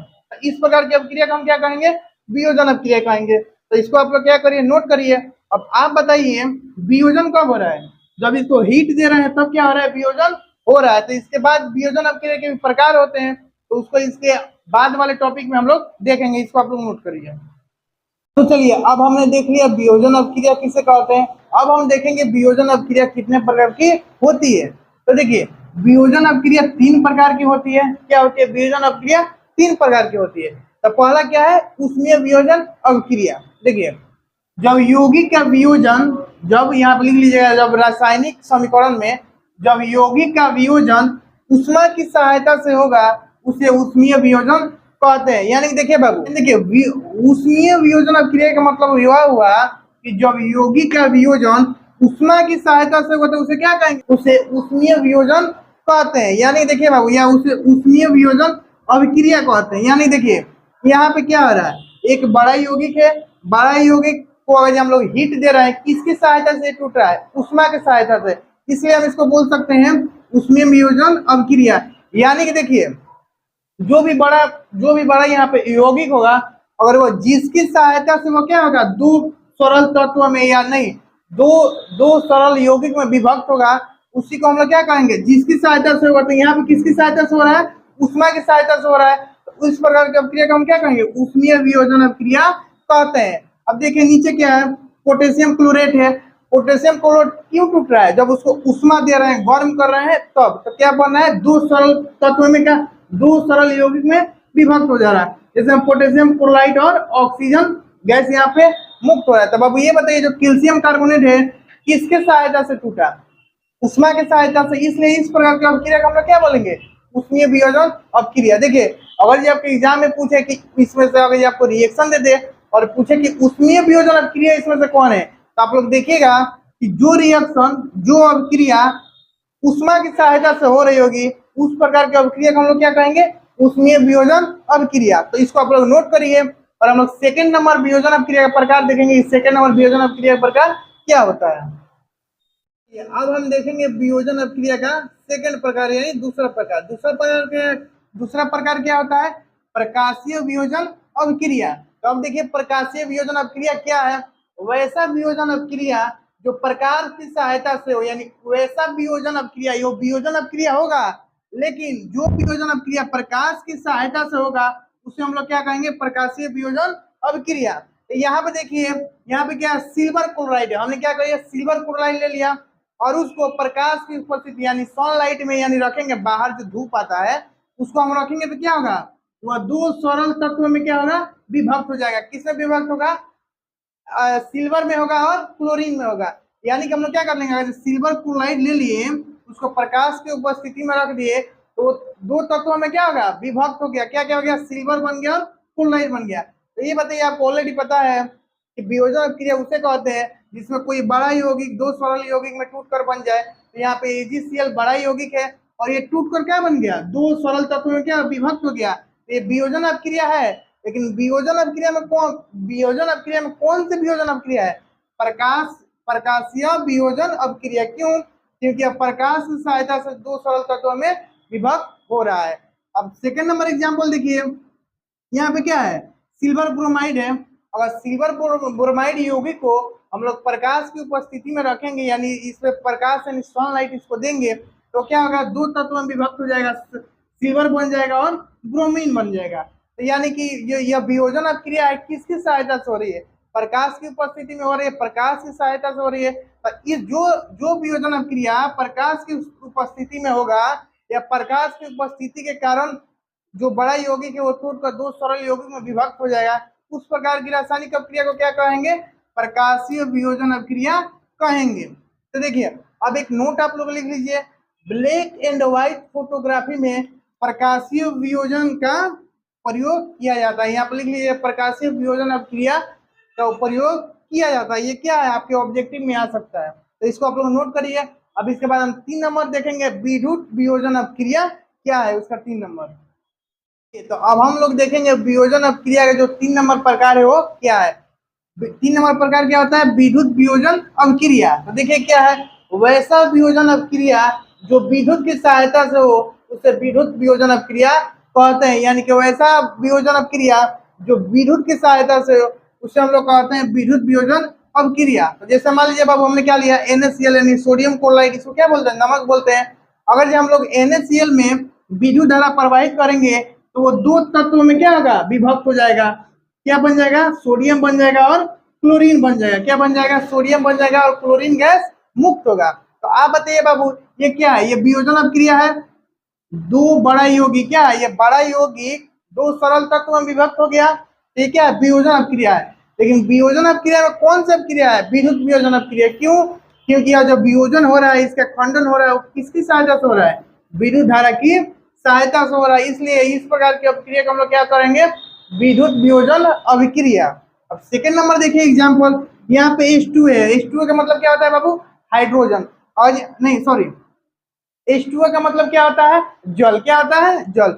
अगर जो जल में हम लोग विद्युत धारा प्रवाहित करेंगे, इलेक्ट्रिक जिसको बोलते हैं लाइन, अगर हम लोग क्या करेंगे, इलेक्ट्रिक जिसको आप लोग नहीं बोलते हैं, जैसे लाइट घर में आता है, अगर हम लोग जल में कभी हम लोग H2O यानी क्या, सॉरी, अगर हम लोग जल में कभी विद्युत धारा प्रवाहित करेंगे तो क्या होगा, हाइड्रोजन गैस निकलेगा और ऑक्सीजन गैस निकलेगा। तो आप बताइए क्या वियोजन अभिक्रिया है, बड़ा यौगिक दो तत्व में, दो सरल यौगिक के तत्व में क्या होगा, विभक्त हो गया। तो किसके कारण हुआ, विद्युत धारण की सहायता से। तो जिसकी सहायता से वियोजन अभिक्रिया होगा तो उससे हम क्या बोलेंगे, वही वियोजन अभिक्रिया बोलेंगे। तो यहाँ पे क्या हो रहा है, विद्युत धारा की सहायता से, तो क्या बोलेंगे, विद्युत वियोजन अभिक्रिया। अब देखिए एक बार में हम तीनों इसका टाइप है जो वियोजन अभिक्रिया का, हम क्लियर कर दे रहे हैं। देखिए, वैसा वियोजन अभिक्रिया जो उष्मा की सहायता से होगा उसे हम लोग क्या कहेंगे, उष्मीय वियोजन अभिक्रिया। और सेकंड नंबर है प्रकाशीय वियोजन अभिक्रिया। वैसा वियोजन अभिक्रिया जो प्रकाश की सहायता से होगा उसे हम क्या कहेंगे, प्रकाशीय वियोजन अभिक्रिया। और विद्युत वियोजन अभिक्रिया, वैसा रासायनिक अभिक्रिया जो विद्युत धारा की सहायता से होगा उसे हम लोग विद्युत वियोजन अभिक्रिया कहेंगे। देखिए बाबू, क्या ये जो जितना भी टाइप है, उष्मा वियोजन अभिक्रिया, प्रकाशीय वियोजन अभिक्रिया, विद्युत वियोजन अभिक्रिया, ये क्या है, ये वियोजन अभिक्रिया है। लेकिन एग्जाम में आपसे पूछे कि वियोजन अभिक्रिया में कौन सी रासायनिक अभिक्रिया है, वियोजन अभिक्रिया है, लेकिन वियोजन अभिक्रिया में कौन सी वियोजन अभिक्रिया है। तो देखिए, अगर वो उष्मा की उपस्थिति में होगा, यानी उष्मा के कारण विभक्त होगा दो यौगिक में, तो उसे हम उष्मीय वियोजन अभिक्रिया कहेंगे। और जो प्रकाश की उपस्थिति में होगा, यानी प्रकाश के कारण जो यौगिक होगा वो टूटेगा, उसे प्रकाशीय वियोजन अभिक्रिया कहेंगे। और जो विद्युत धारा की सहायता से या विद्युत धारा की उपस्थिति में जो यौगिक होंगे वो टूटेंगे, दो पार्ट में टूटेंगे, उसे हम क्या कहेंगे, विद्युत वियोजन अभिक्रिया कहेंगे। तो इसको आप लोग नोट करिए। अब इसका अगला टॉपिक हम पढ़ेंगे रासायनिक अभिक्रिया के जो प्रकार है। हमने ये 2 नंबर है ना वियोजन अभिक्रिया, इसको खत्म कर लिया। अब तीसरा नंबर हम पढ़ेंगे रासायनिक अभिक्रिया के प्रकार। ये आपका क्या हो गया, वियोजन अपक्रिया का जो प्रकार है वो यहाँ पे समाप्त हो गया। तो चलिए अब हम रासायनिक अपक्रिया का तीसरा नंबर जो प्रकार है वो क्या है, एकल विस्थापन अपक्रिया, यानी उसको इंग्लिश में सिंगल डिस्प्लेसमेंट रिएक्शन बोलते हैं। तो हम लोग देखेंगे कि एकल विस्थापन अपक्रिया क्या है। तो देखिए, वैसा रासायनिक अपक्रिया जिसमें अधिक क्रियाशील तत्व कम क्रियाशील तत्व को उनके यौगिक से विस्थापित, का मतलब क्या होता है, यानी अलग कर देता है, यानी उसको उसके यौगिक से क्या कर देता है, अलग कर देता है, उसे एकल विस्थापन अपक्रिया कहते हैं। तो चलिए इसको एग्जाम्पल द्वारा समझते हैं। यहाँ पे क्या है, CuSO4, क्या है बाबू, CuSO4, इसको क्या बोलते हैं, कॉपर सल्फेट। क्या बोलते हैं, कॉपर सल्फेट। इसको क्या बोलते हैं, फेरस। क्या बोलते हैं, फेरस यानी आयरन। देखिए, कॉपर सल्फेट को अगर आयरन के साथ हम रासायनिक अपक्रिया कराएंगे तो क्या करेगा, ये क्या करेगा, ये जो फेरस है जिसको आयरन बोलते हैं, ये फेरस क्या करेगा, CuSO4 क्या है, यौगिक है, तो CuSO4 का क्या करेगा, उसको अलग कर देगा, और ये जो सल्फेट है जो इसका कॉपर का यौगिक है उसके साथ क्या हो जाएगा, ये रिएक्शन कर लेगा, क्या हो जाएगा, रिएक्शन करेगा। तो बाबू एक बात बताइए, यहाँ पे क्या कर रहा है, एकल विस्थापन अपक्रिया वैसा रासायनिक अपक्रिया जिसमें अधिक क्रियाशील तत्व कम क्रियाशील तत्व को उनको यौगिक से विस्थापित कर देते हैं, उसे एकल विस्थापन अपक्रिया कहते हैं। तो ये बताइए, ये कोई यौगिक है और ये क्या है, तत्व है। तो ये तत्व क्या किया, ये भी तो क्या है, ये एक तत्व है और ये एक तत्व है। तो ये क्या किया, ये कम क्रियाशील तत्व था, जो ये कॉपर क्या था, कम क्रियाशील तत्व था, और ये फेरस यानी आयरन क्या था, अधिक क्रियाशील तत्व का था। तो ये क्या किया, इसको मार दिया और उसको साइड में कर दिया और अपने जाकर इसके स्थान पर शिफ्ट हो गया। तो इस प्रकार की क्रिया अगर आपको बाबू कहीं भी देखे, एक बड़े यौगिक क्या कर रहा है, एक बड़े यौगिक में कोई कोई तत्व क्या कर रहा है, उसके यौगिक से उसको क्या कर रहा है, दूसरे जगह मतलब शिफ्ट कर दे रहा है, तो उस प्रकार की क्रिया क्या कहेंगे, एकल विस्थापन अपक्रिया कहेंगे। तो यहाँ पे क्या देखिए, कॉपर सल्फेट और आयरन का ऑक्सीजन कराएं, आयरन का सॉरी कॉपर सल्फेट और इसको क्या बोलते हैं, आयरन का हम लोग क्या करें, केमिकल रिएक्शन कराएं, यानी रासायनिक अपक्रिया कराएं। तो ये क्या किया, आयरन जो था कॉपर को उधर साइड में कर दिया और खुद कॉपर की जगह पर यहाँ पे क्या हो गया, शिफ्ट हो गया। तो इस प्रकार की अपक्रिया को कहीं भी देखे उसको क्या कहेंगे, एकल विस्थापन अपक्रिया। अब यहाँ पे देखिए H2SO4, यानी इसको क्या बोलते हैं, सल्फ्यूरिक एसिड बोलते हैं।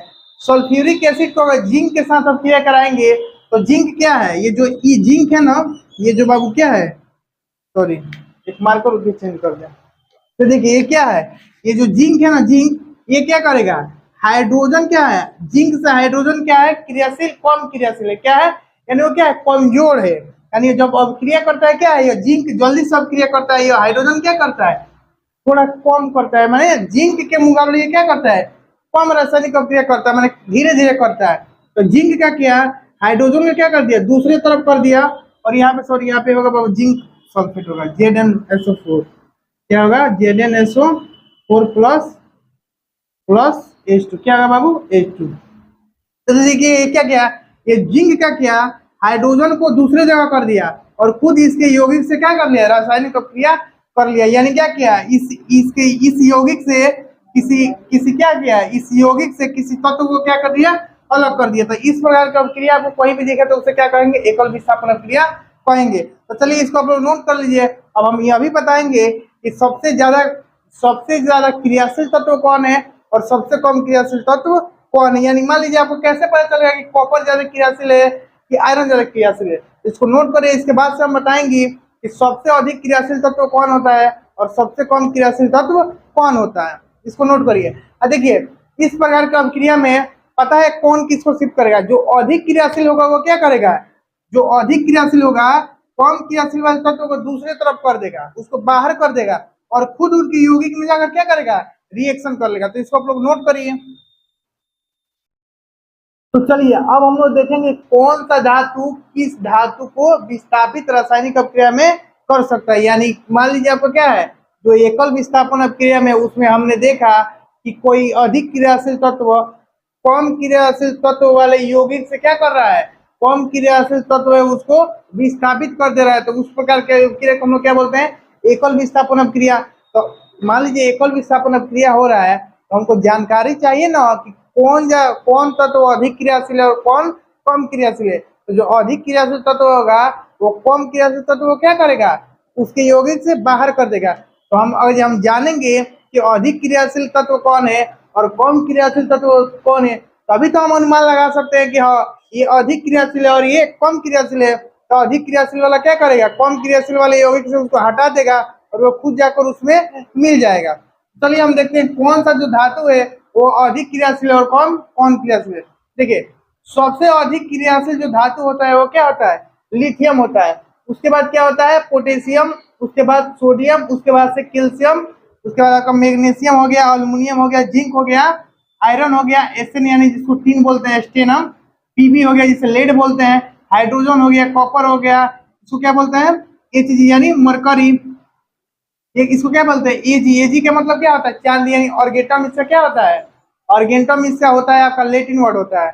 और एयू का मतलब क्या होता है, सोना, यानी सोना का सिंबल एयू है। और पीवी का मतलब क्या होता है, प्लेटिनम। क्या होता है बाबू, प्लेटिनम। तो देखिए यहाँ पे क्या है, सबसे अधिक क्रियाशील तत्व कौन होता है, लिथियम, उसके बाद से पोटेशियम, उसके बाद से सोडियम, उसके बाद से कैल्शियम, उसके बाद से ये क्या है, ये सारे नीचे देखिए हम नीचे बढ़ते जाएंगे तो क्या होगा, कम क्रियाशील तत्व आता जाएगा।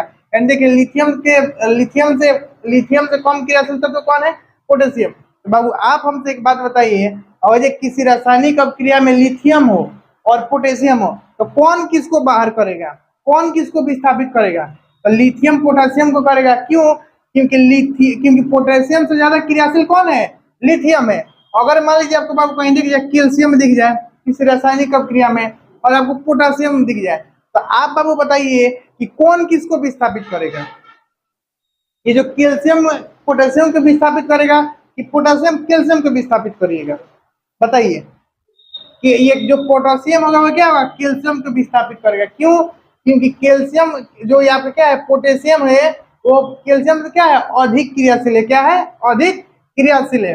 अब देखिए ये जो हम नीचे बढ़ते जाएंगे, यहाँ पे नीचे बढ़ते जाएंगे तो क्या होगा, धातु की क्रियाशीलता कम होती जाएगी। यानी सबसे सबसे बड़ा धातु का, यानी सबसे क्रियाशील धातु कौन हो गया, लिथियम होगा, उससे कम क्रियाशील पोटेशियम, उससे कम क्रियाशील सोडियम, उससे कम क्रियाशील कैल्शियम, उससे कम क्रियाशील मैग्नीशियम। अब देखिए अब आपसे कोई पूछे, मान लीजिए एग्जाम में आ जाए कि सबसे अधिक क्रियाशील तत्व लिथियम है, और मान लीजिए आपको दो ऑप्शन दे दे, वाला कैल्शियम दे और एल्युमिनियम दे, और आपसे पूछे सबसे अधिक क्रियाशील तत्व कौन है, आप बताइए। सबसे एल्युमिनियम क्या है, नीचे है, और कैल्शियम क्या है, ऊपर है। यानी एल्युमिनियम सबसे कम क्रियाशील धातु है और कैल्शियम सबसे अधिक क्रियाशील धातु है। यानी हम लोग नीचे जाएंगे तो इसकी क्रियाशीलता क्या होगी, कम होती जाएगी। और यहाँ से ऊपर बढ़ते जाएंगे, जैसे मान लीजिए पीबी है, पीबी से अधिक क्रियाशील कौन है, सोना है, सोना से अधिक क्रियाशील चांदी है, चांदी से अधिक क्रियाशील मरकरी है। यहाँ पे मान लीजिए जिंक से अधिक क्रियाशील क्या है, एल्युमिनियम है, और एल्युमिनियम से अधिक क्रियाशील क्या है, मैग्नीशियम है। तो आप एक बात बताइए, अगर आपको किसी रासायनिक अभिक्रिया में एल्युमिनियम दिख जाए और मैग्नीशियम दिख जाए, अगर वो क्या हो, एकल विस्थापन अभिक्रिया हो, तो कौन किसको विस्थापित करेगा, एल्युमिनियम मैग्नीशियम को करेगा या मैग्नीशियम एल्युमिनियम को करेगा, आप बताइए कौन करेगा, मैग्नीशियम एल्युमिनियम को करेगा। क्यों, क्योंकि मैग्नीशियम का जो क्रियाशील क्या है, अधिक क्रियाशील, और ये क्या है, कम क्रियाशील है। बाबू ये आप लोग याद कर लीजिएगा कि सबसे अधिक क्रियाशील कौन होता है और सबसे कम कौन होता है, और कौन कौन किससे अधिक होता है और कौन किससे कम होता है। अब देखिए हमने एक और पॉइंट बनाया है, हाइड्रोजन के नीचे सभी तत्व जल के साथ अभिक्रिया नहीं करते हैं।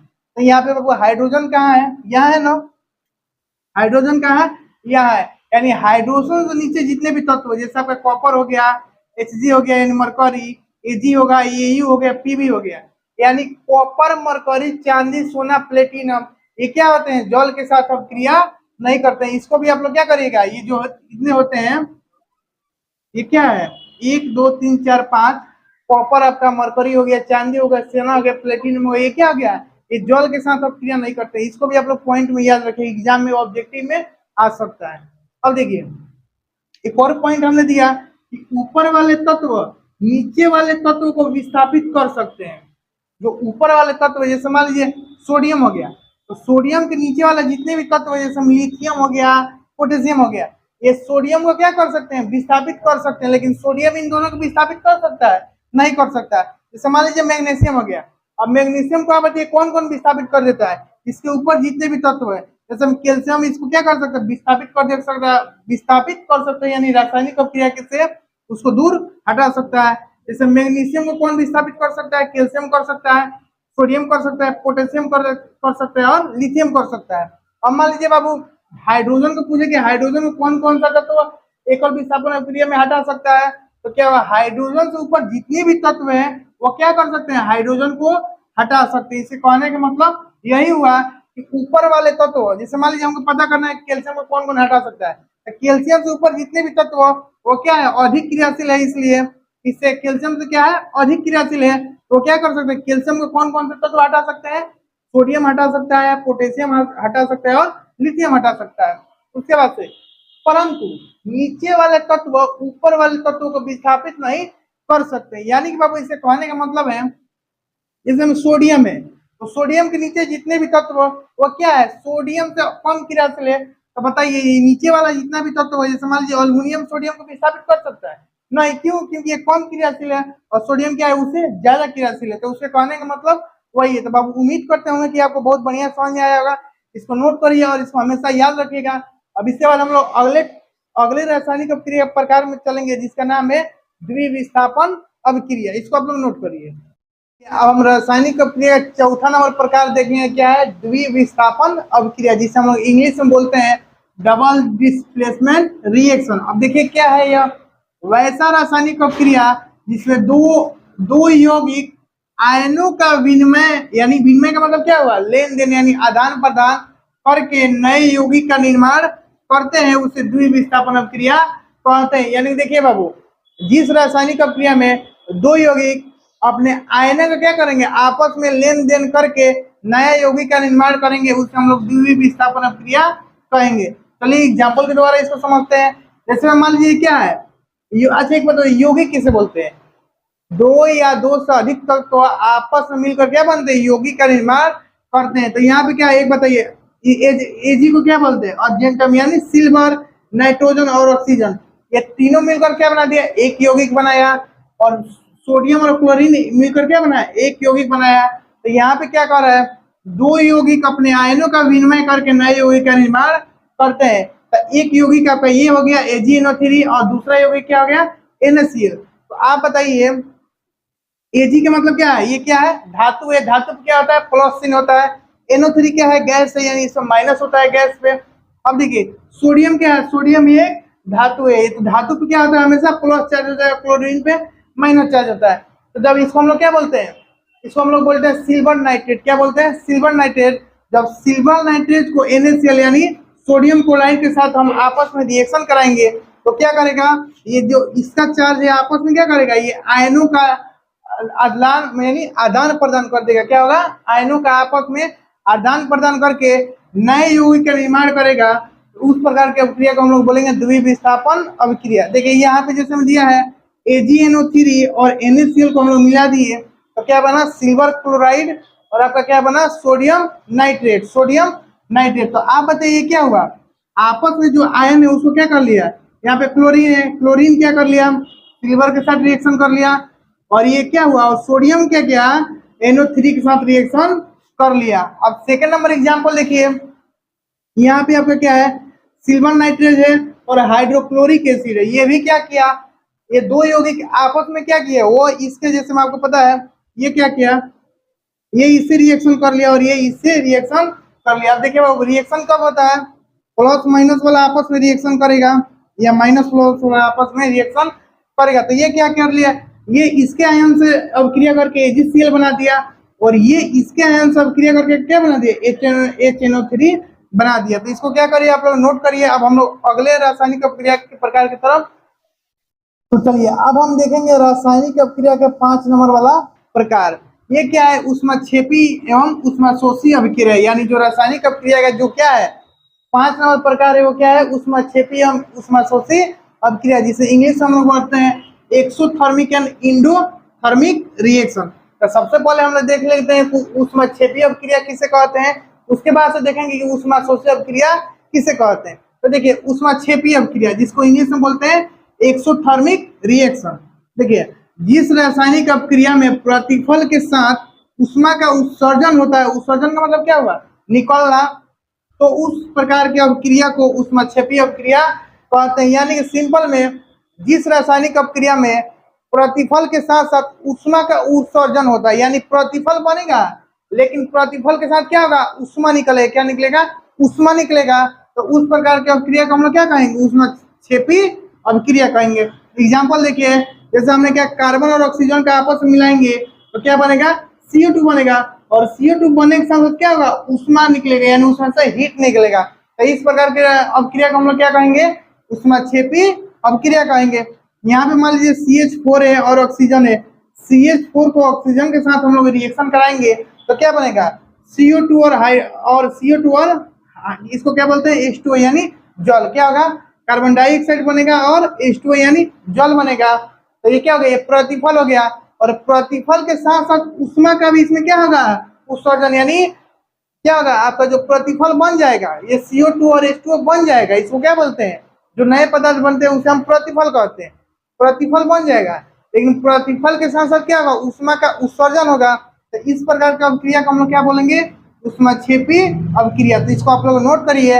अब हम देखेंगे उष्माशोषी अभिक्रिया क्या है।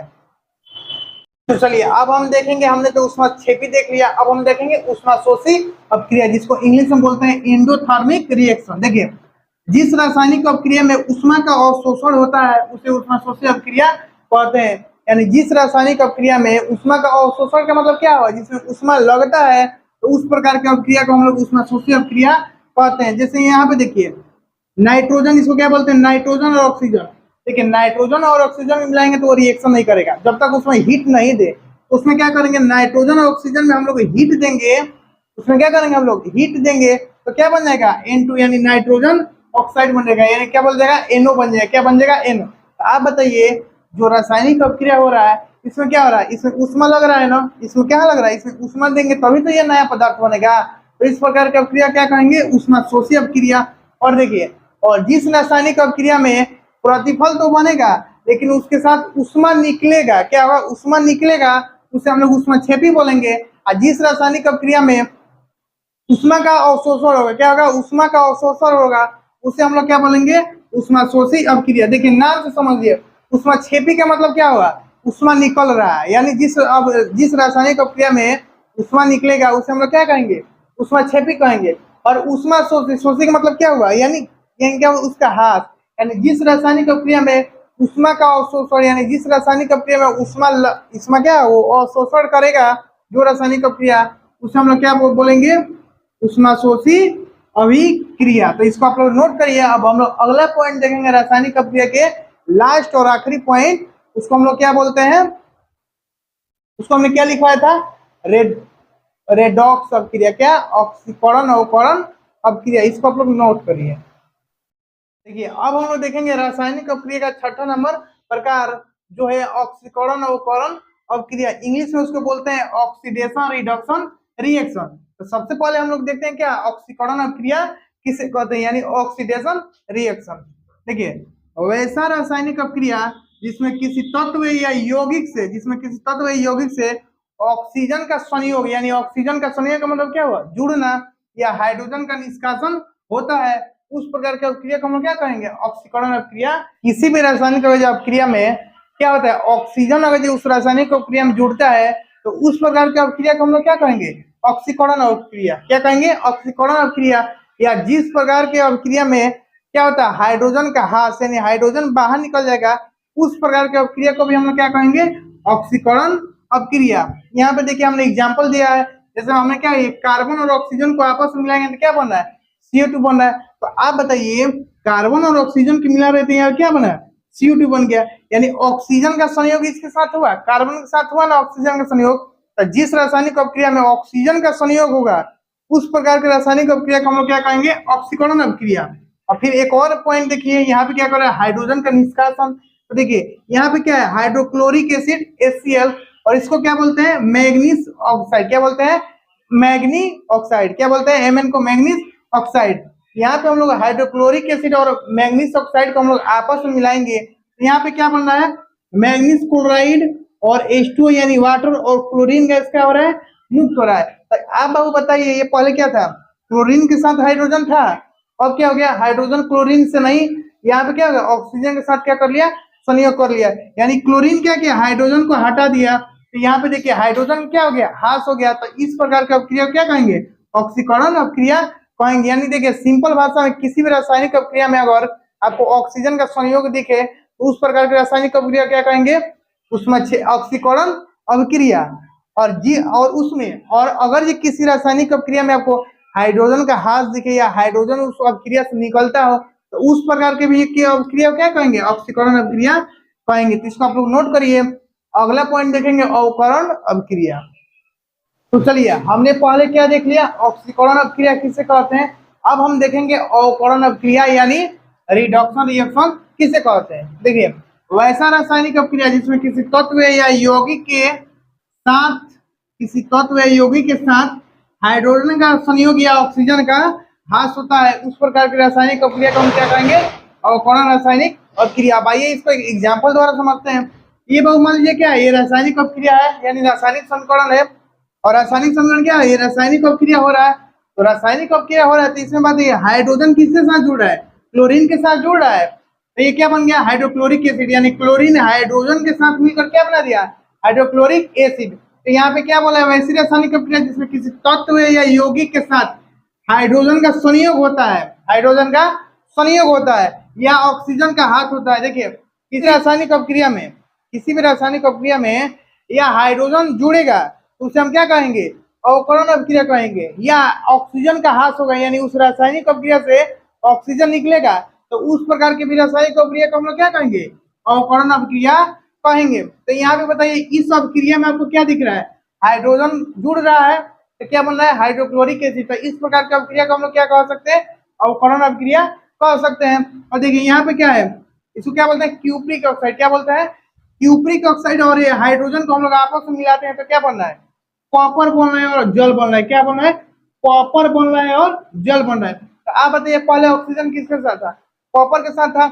और यहाँ पे क्या हो गया, ऑक्सीजन विलुप्त हो गया। क्या हो गया, ऑक्सीजन विलुप्त हो गया। ऑक्सीजन जाकर किसके साथ जुड़ गया, हाइड्रोजन के संयोग करके जल बना लिया तो यानी ऑक्सीजन निकल गया। तो इस प्रकार की अभिक्रिया क्या कहेंगे हम लोग, अवकरण अभिक्रिया कहेंगे। सिंपल सा बात है, जिस रासायनिक अभिक्रिया में हाइड्रोजन का संयोग हो या ऑक्सीजन का ह्रास हो उस प्रकार के रासायनिक अभिक्रिया क्या कहेंगे, अवकरण अभिक्रिया कहेंगे। इसको आप लोग नोट करिए। तो अब देखिए, अब हमने देख लिया ऑक्सीकरण अभिक्रिया किसे कहते हैं, अब अवकरण अभिक्रिया किसे कहते हैं। अब हम देखेंगे कि अगर ये दोनों अभिक्रिया साथ ही साथ हो तो उसको हम लोग क्या बोलेंगे, उसको हम लोग क्या बोलते हैं, रेडॉक्स अभिक्रिया। क्या बोलते हैं उसको, जब किसी रासायनिक अभिक्रिया में ऑक्सीकरण एवं अवकरण दोनों साथ साथ ही हो तो उस प्रकार के रासायनिक अभिक्रिया को हम लोग रेडॉक्स अभिक्रिया कहते हैं। अब देखिए जब किसी रासायनिक अभिक्रिया में ऑक्सीकरण अवकरण दोनों साथ साथ हो तो इस प्रकार के अभिक्रिया को रेडॉक्स अभिक्रिया कहते हैं। यानी देखिए वैसा रासायनिक संकरण जिसमें ऑक्सीकरण भी हो और अवकरण दोनों साथ साथ हो उस प्रकार के हम लोग रासायनिक अभिक्रिया को रेडॉक्स अभिक्रिया कहते हैं। आइए एक एग्जाम्पल द्वारा हम लोग समझते हैं। इसमें क्या है, ये क्यूप्रिक ऑक्साइड है CuO और ये क्या है, हाइड्रोजन है। हम लोग क्यूप्रिक ऑक्साइड और हाइड्रोजन का आपस में मिलाते हैं तो क्या बनता है, कॉपर बनता है और H2O यानी जल बनता है। तो आप बताइए यहाँ पे कॉपर किसके साथ था, ऑक्सीजन के साथ था। और यहाँ पे क्या हो गया, ऑक्सीजन यहाँ से निकल गया। तो जिस पदार्थ से ऑक्सीजन निकल जाए उस पदार्थ को क्या बोलते हैं, अवकरण। क्या बोलते हैं, अवकरण। यहाँ पे किसका अवकरण, अवकरण का मतलब क्या हुआ, जिस पदार्थ से ऑक्सीजन निकल जाए उस पदार्थ को क्या बोलेंगे, अवकरण हो गया। यानी यहाँ से ऑक्सीजन निकल गया, कॉपर से ऑक्सीजन यहाँ पे निकल गया है, हम क्या कहेंगे, अवकरण यहाँ पे किसका हुआ, कॉपर का। क्या हुआ, अवकरण। अवकरण क्या हुआ, कॉपर का हुआ। अब बताइए यहाँ पे हाइड्रोजन क्या है, यहाँ पे हाइड्रोजन अकेले है और जब अभिक्रिया करा दिया तो क्या हुआ, वो क्या हुआ, हाइड्रोजन ऑक्सीजन के साथ संयोग कर लिया। तो आप बताइए ऑक्सीकरण किसका हुआ, यानी कौन ऐसा तत्व है जो ऑक्सीजन से मिल गया, क्या, हाइड्रोजन। तो उसको हम लोग क्या बोलेंगे, ऑक्सीकरण कितना हुआ, किसका हुआ, हाइड्रोजन का हुआ। अवकरण का मतलब क्या हुआ, जिससे क्या हो, या तो जिससे हाइड्रोजन जुट जाए या तो ऑक्सीजन निकल जाए। तो आप बताइए कॉपर से हाइड्रोजन जुट रहा है कि निकल रहा है, और ये हाइड्रोजन जुट रहा है तभी अवकरण बोलेंगे, और ऑक्सीजन निकल रहा है तो तभी क्या बोलेंगे, अवकरण बोलेंगे। तो यहाँ पे पहले कॉपर के साथ ऑक्सीजन था और यहाँ पे कॉपर से निकल गया तो आपको बताया अवकरण किसे बोलते हैं, जिस रासायनिक अभिक्रिया में किसी तत्व यौगिक से ऑक्सीजन का ह्रास होता है या हाइड्रोजन का संलयन होता है उस प्रकार की अभिक्रिया क्या कहते हैं, अवकरण अभिक्रिया कहते हैं। तो जिससे ऑक्सीजन निकल जाए उससे हम लोग क्या बोलेंगे, अवकरण बोलते हैं। तो यहाँ पे अवकरण किसका हो रहा है, कॉपर का। जिस तत्व से हाइड्रोजन, जिस तत्व से ऑक्सीजन जुड़ जाए उसे हम लोग क्या बोलते हैं, ऑक्सीकरण बोलते हैं। तो यहाँ पे किसका ऑक्सीकरण हुआ, कॉपर का, और यहाँ पे ऑक्सीकरण किसका हुआ, हाइड्रोजन का। तो इसको आप लोग नोट करिए। तो चलिए बाबू, हमने तो जान गए कि ऑक्सीकरण अवकरण अभिक्रिया क्या है। अब हम जानेंगे कि हमारे दैनिक जीवन में ऑक्सीकरण अवकरण अभिक्रिया का प्रभाव क्या है। यानी हमारे दैनिक जीवन में जो हमारे रोज जो हम लोग जीवन देते हैं, जीवन जीते हैं, उसमें ऑक्सीकरण एवं अवकरण अभिक्रिया का क्या प्रभाव हम पे पड़ता है हमारे जीवन में। अब देखिए, पहला है भोजन का पाचन। पहला प्रभाव ऑक्सीकरण अवकरण का क्या पड़ता है, भोजन का पाचन।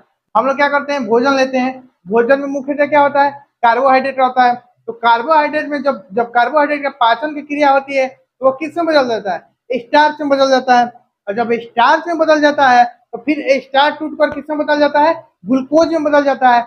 और ग्लूकोज हमारे जो, जैसे हम सांस ले रहे हैं तो सांस क्या, हवा ले रहे हैं, तो हवा कहाँ जा रहा है, नालिका द्वारा जा रहा है फेफड़ा में। तो फेफड़ा क्या करता है, ऑक्सीजन को अपनी ओर आकर्षित करके ब्लड को पहुंचा देता है, और ब्लड हमारे सारी कोशिका में ऑक्सीजन को पहुंचा देता है। और कार्बन डाइऑक्साइड क्या होता है, सांस छोड़ने के क्रम में बाहर निकल जाता है। तो जो हमारे कोशिका में ऑक्सीजन रहते हैं, तो ग्लूकोज क्या करता है, जो कार्बोहाइड्रेट से क्या बना, पाचन क्रिया में स्टार्च बन गया, और स्टार्च टूटकर क्या बन गया, ग्लूकोज बन गया। तो ग्लूकोज क्या करता है, हमारे शरीर में जो भी उपस्थित ऑक्सीजन आते हैं उसके साथ वो क्या कर लेता है, आपस में रिएक्शन कर लेता है, और क्या बना देता है, कार्बन डाइऑक्साइड और जल बना देता है, और ऊर्जा बना देता है। तो आपको पता है कि जब हम भोजन करेंगे तो क्या बन गया, ग्लूकोज बन गया।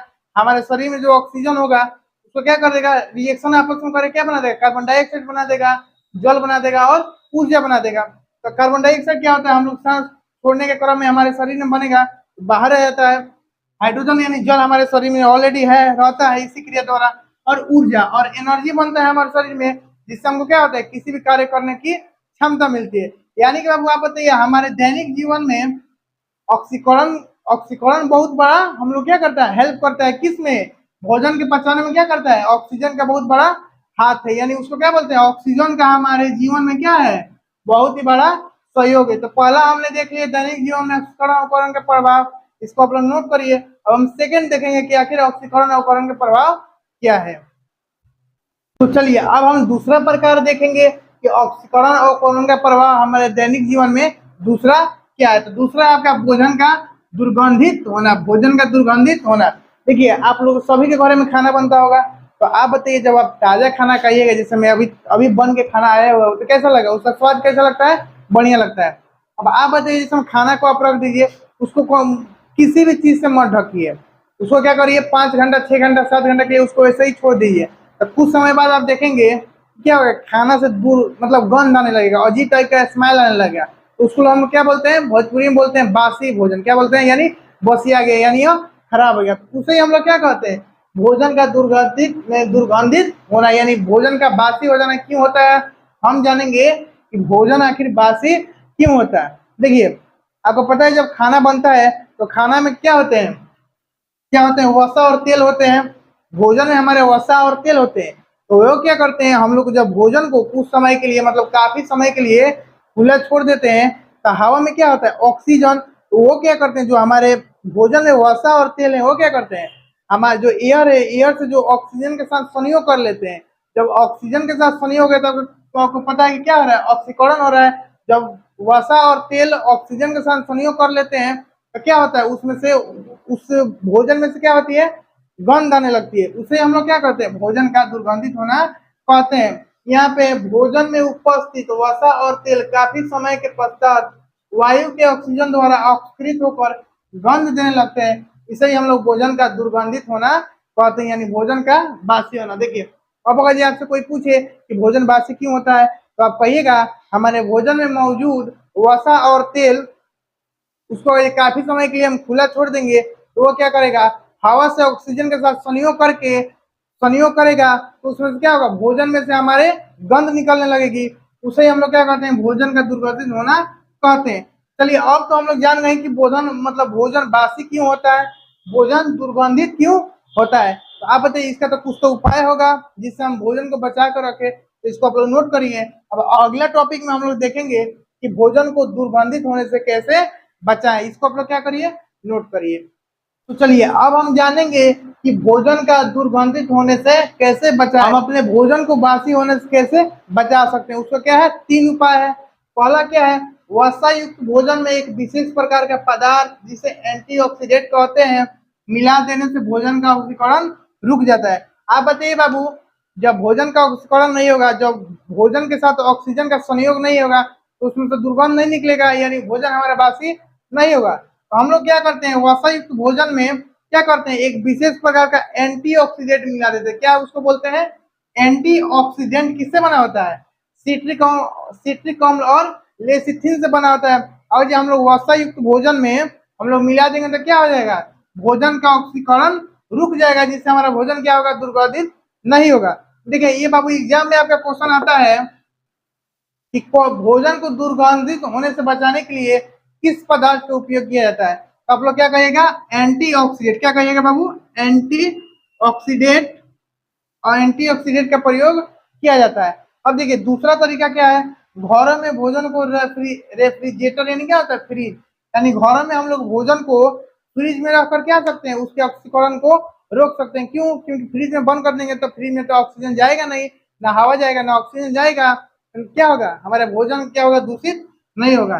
तीसरा तरीका क्या है, भोजन को वायुरुद्ध बर्तनों में रखकर, यानी कि ऐसे उसको भोजन के ऐसे बर्तन में रख दे जहाँ पे क्या हो, हवा उसके भोजन में नहीं जाए, ना हवा जाएगा ना ऑक्सीकरण उसको मिलेगा ना वो क्रिया करेगा। देखिए तो ये क्या हो गया, भोजन को दुर्गंधित होने से बचाने के लिए मेरे पास क्या है, 3 हम लोग के पास उपाय है। इसको भी याद रखिएगा, आप एग्जाम में आ सकता है। एक और बात बताइए, यहाँ पे बार बार हम बोल रहे हैं वासायुक्त भोजन, नहीं वासायुक्त।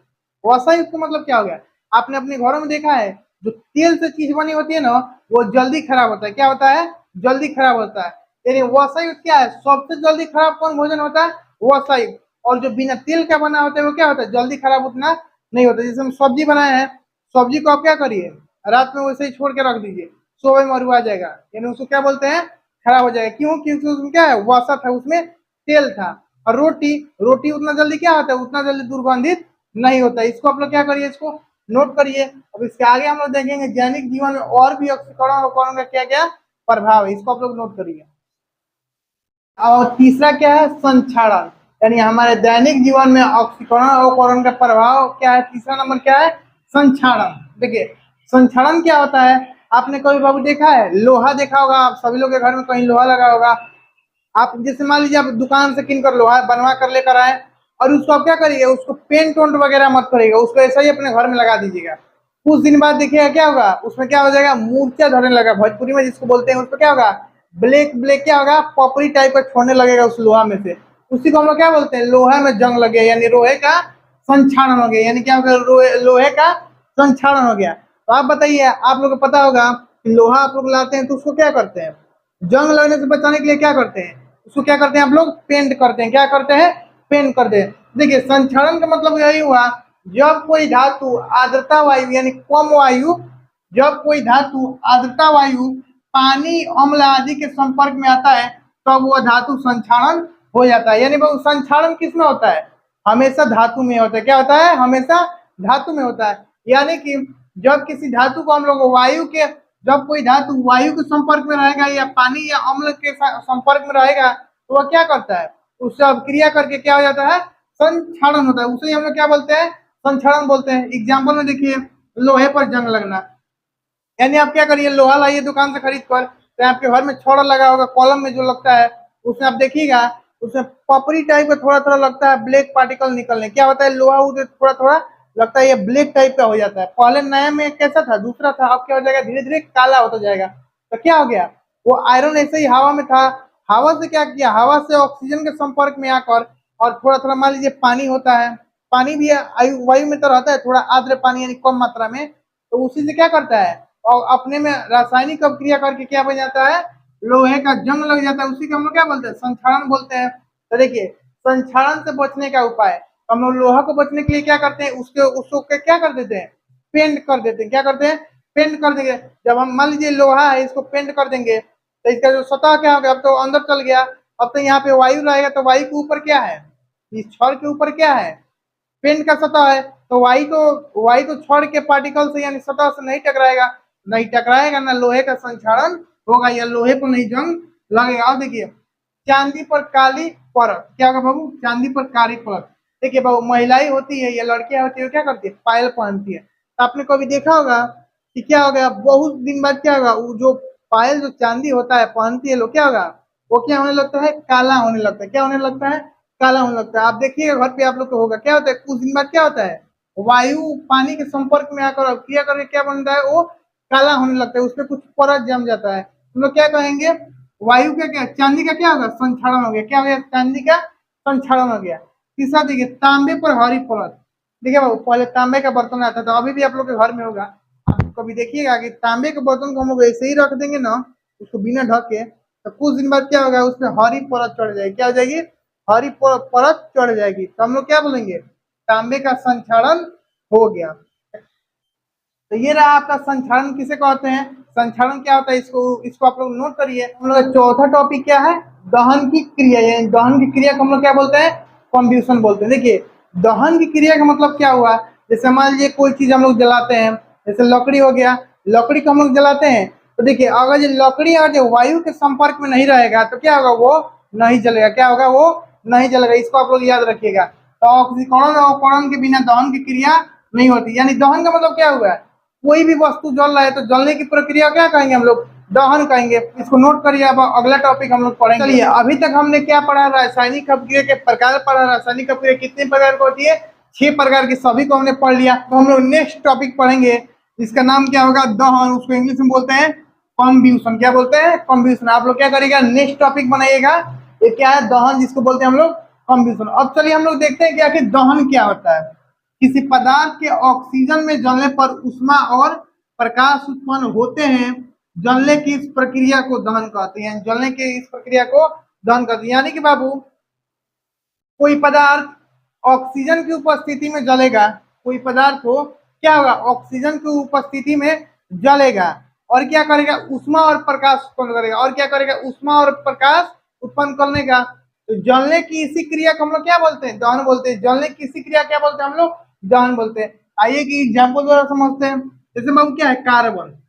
कार्बन को अगर हम लोग ऑक्सीजन की उपस्थिति में, आप लोग को ऑलरेडी पता है कि कोई ऐसा पदार्थ नहीं है, कुछ पदार्थ हैं जो ऑक्सीजन की अनुपस्थिति में भी जल जाते हैं, लेकिन अधिकांश पदार्थ ऐसे हैं जो ऑक्सीजन की उपस्थिति में ही जलते हैं। तो जो जो पदार्थ ऑक्सीजन की उपस्थिति में जलकर ऊष्मा और प्रकाश उत्सर्जित करेगा, तो जलने की उसी क्रिया को हम लोग क्या कहते हैं, दहन कहते हैं। तो देखिए यहाँ पे कार्बन को हम लोग ऑक्सीजन की उपस्थिति में जलाएंगे। कार्बन का मतलब क्या है, कोयला। तो कोयला को आप लोग देखे होंगे कहीं होटल में, कार्बन को जब हम लोग क्या करते हैं, जब कोयला को हम लोग ऑक्सीजन की उपस्थिति में जलेगा, जब कोयला को हम लोग जलाते हैं तो क्या निकलता है, प्रकाश निकलेगा और हीट निकलेगा। क्या निकलेगा, प्रकाश और हीट निकलेगा। तो कोयले की इसी जलने की प्रक्रिया को हम लोग क्या कहेंगे, दहन। यानी क्या हो रहा है, कोयला का क्या हो रहा है बाबू, दहन हो रहा है। यानी कोयला क्या हो रहा है, जल रहा है। जैसे मान लीजिए लकड़ी ले लिया आप, लकड़ी को आप लोग जलाइए, तो आप जलाइएगा तो उसमें से क्या निकलेगा, ऊष्मा और प्रकाश निकलेगा। निकलेगा तो हम क्या कहेंगे कि लकड़ी का दहन हो रहा है, यानी लकड़ी का जलने की प्रक्रिया, लकड़ी जल रहा है, उसको क्या बोलेंगे कि लकड़ी का क्या हो रहा है, दहन हो रहा है। वही क्या, ये क्या है, सल्फर है। सल्फर को अगर हम लोग ऑक्सीजन की उपस्थिति में जलाएंगे तो क्या होगा, सल्फर डाइऑक्साइड बनेगा और ऊष्मा और प्रकाश निकलेगा। यानी सिंपल सी बात है, दहन किसे कहेंगे, जब कोई पदार्थ ऑक्सीजन की उपस्थिति में जलना प्रारंभ करता है और उसमें से ऊष्मा और प्रकाश उत्पन्न होता है, तो जलने की उसी क्रिया क्या कहेंगे, दहन कहेंगे।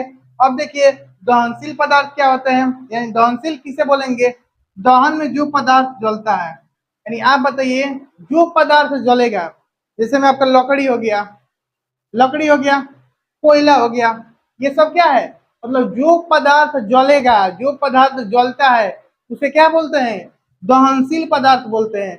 अब अदहनशील पदार्थ किसे बोलेंगे, नॉन कॉम्बिस्टिबल। देखिए जो पदार्थ नहीं जलते हैं, यानी जो पदार्थ में जैसे जिस कोई भी पदार्थ हो और जो उसमें हम लोग क्या करेंगे, हीट उसको देंगे, आग लगाएंगे उसमें, अगर वो नहीं जलेगा तो उसे हम क्या बोलेंगे, अदहनशील पदार्थ बोलेंगे। अदहनशील पदार्थ किसे बोलेंगे, कोई भी पदार्थ हो और जो वो जल जाएगा उसको हम लोग क्या बोलेंगे, दहनशील पदार्थ बोलेंगे। तो अदहनशील में क्या क्या है, देखिए ईंट को कभी आप जला सकते हैं? नहीं जला सकते, काला हो जाएगा लेकिन वो जल नहीं सकता है। क्या होगा? ईंट हो गया, पत्थर हो गया, बालू, ये सब क्या है? अदहनशील पदार्थ, ये जलने वाला नहीं है। तो इसको आप लोग क्या करिए, इसको आप लोग नोट करिए। उसके बाद हम लोग नेक्स्ट टॉपिक चलते हैं। तो चलिए, हम लोग तो जान गए कि दहन क्या है। अब देखिए, दहन के लिए आवश्यक शर्त यानी क्या होता है? कोई पदार्थ की जलने की प्रक्रिया, यानी कोई पदार्थ को ऑक्सीजन की उपस्थिति में जल रहा है और ऊष्मा और प्रकाश दे रहा है, तो उसको क्या बोलते हैं? कि उस पदार्थ का दहन हो रहा है। यानी कोई पदार्थ जलता है, उसको हम लोग क्या बोलेंगे?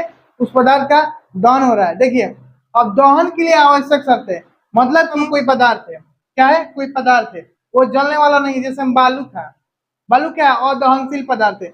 क्या बालू जलेगा? नहीं, नहीं जलेगा। तो दहन की क्रिया के लिए क्या है? 3 शर्त होनी चाहिए, तभी वो पदार्थ जलेगा।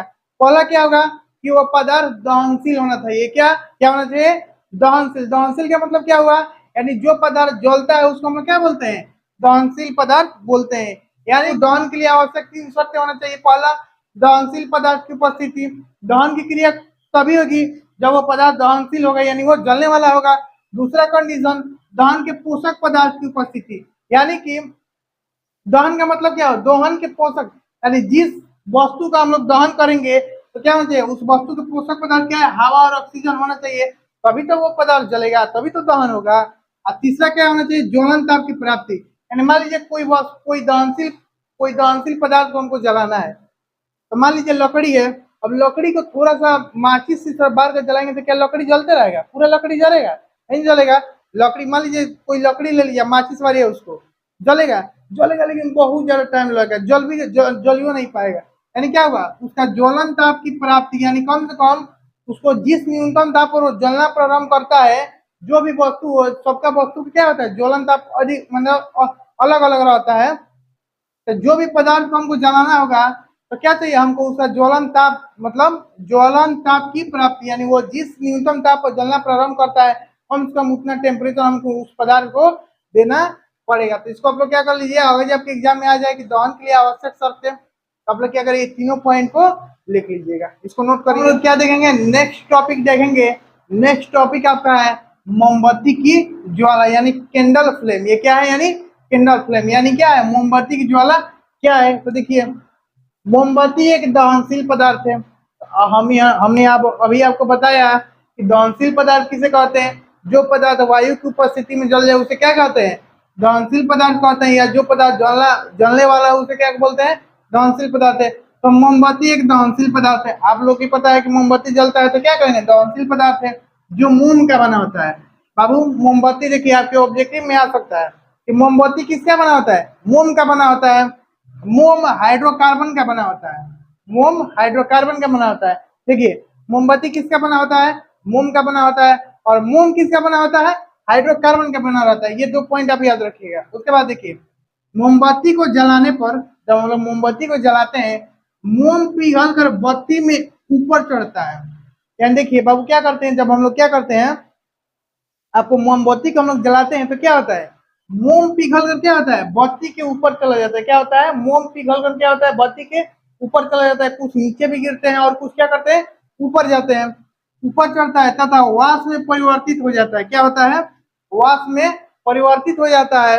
यही वाष्प वायु वायु या O2 में जलकर ज्वाला उत्पन्न करते हैं। यानी कि बाबू आपको ज्वाला उत्पन्न करते हैं, जिससे मोमबत्ती का ज्वाला कहते हैं। जैसे हम आपको संक्षिप्त में समझा दें, हम लोग जब मोमबत्ती को जलाते हैं तो क्या होता है? जब मोमबत्ती को हम लोग जलाते हैं, जो मोम के पार्टिकल होते हैं क्या होते हैं?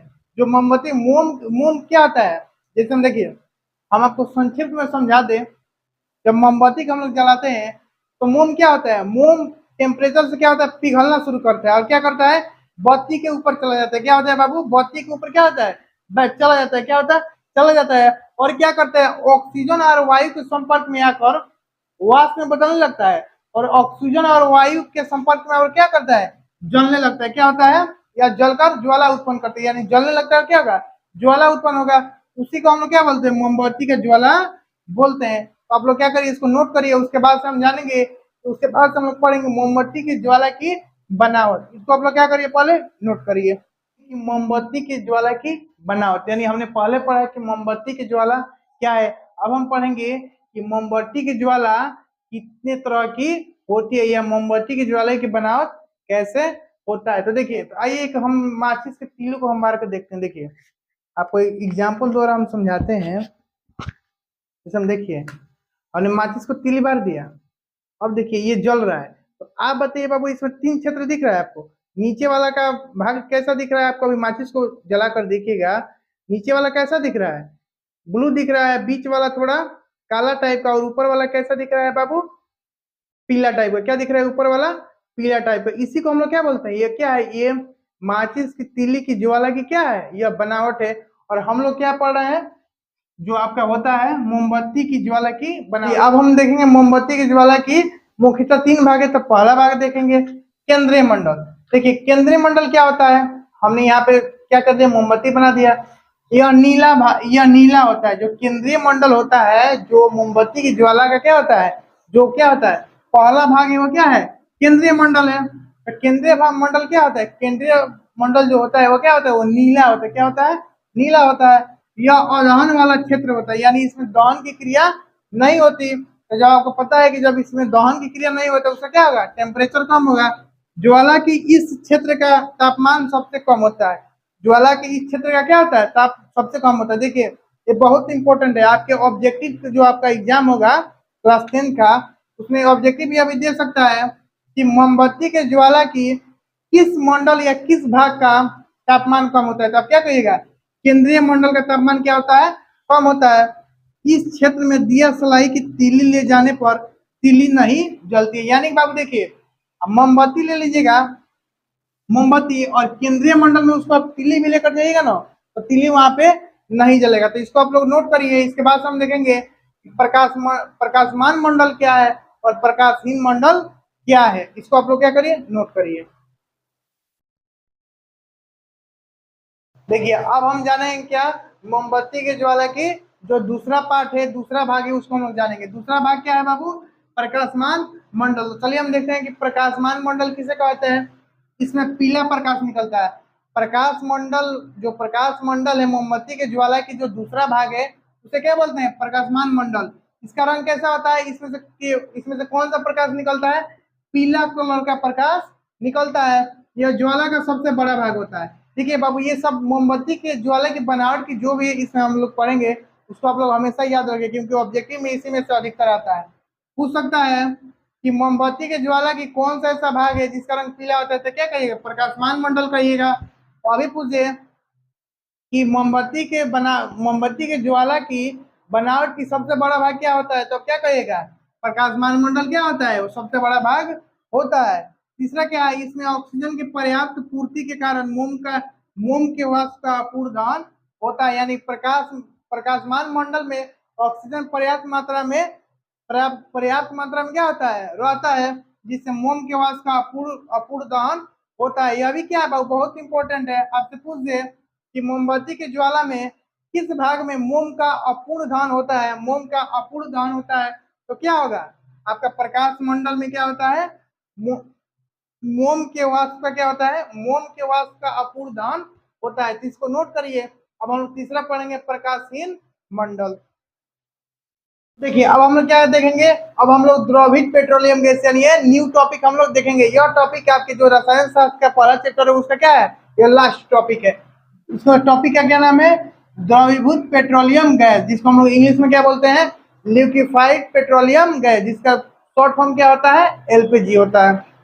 अब देखिए, एलपीजी गैस ब्यूटेन, जिसका फॉर्मूला होता है CH4H10, प्रोपेन, जिसका फॉर्मूला होता है C3H8, और एथेन, जिसका फॉर्मूला होता है C2H6 के मिश्रण से बनाया जाता है। यानी कि बाबू, हम लोग के सभी लोग के घर में क्या होगा? एलपीजी सिलेंडर होगा। तो वह किससे किससे बनाया जाता है? ब्यूटेन, प्रोपेन और एथेन के मिश्रण से बनाया जाता है। ये सब क्या है? ये गैस है। क्या है? गैस है। मिश्रण से बनाया जाता है। लेकिन इसका मुख्य अवयव क्या है? ब्यूटेन है। लेकिन इसका मुख्य अवयव क्या है? ब्यूटेन। ये आपके एग्जाम में आ सकता है ऑब्जेक्टिव में कि एलपीजी गैस को किन किन गैसों से बनाया जाता है। तो आप लोग क्या कहिएगा? Butane, propane, ethane. अगर यह पूछे कि एलपीजी गैस का मुख्य अवयव क्या है, तो क्या कहिएगा आप? ब्यूटेन। क्या कहिएगा? ब्यूटेन। इतना कंप्लीट हो गया। अब देखिए, अगर पूछे कि एलपीजी का क्वथनांक क्या होता है, तो क्या कहिएगा, एलपीजी का क्वथनांक 42 डिग्री सेल्सियस होता है। अगर पूछे कि एलपीजी का हिमांक कितना होता है तो क्या कहिएगा, 182 डिग्री सेल्सियस। उसके बाद देखिए अगला पॉइंट हम लोग चलते हैं, एलपीजी गैस।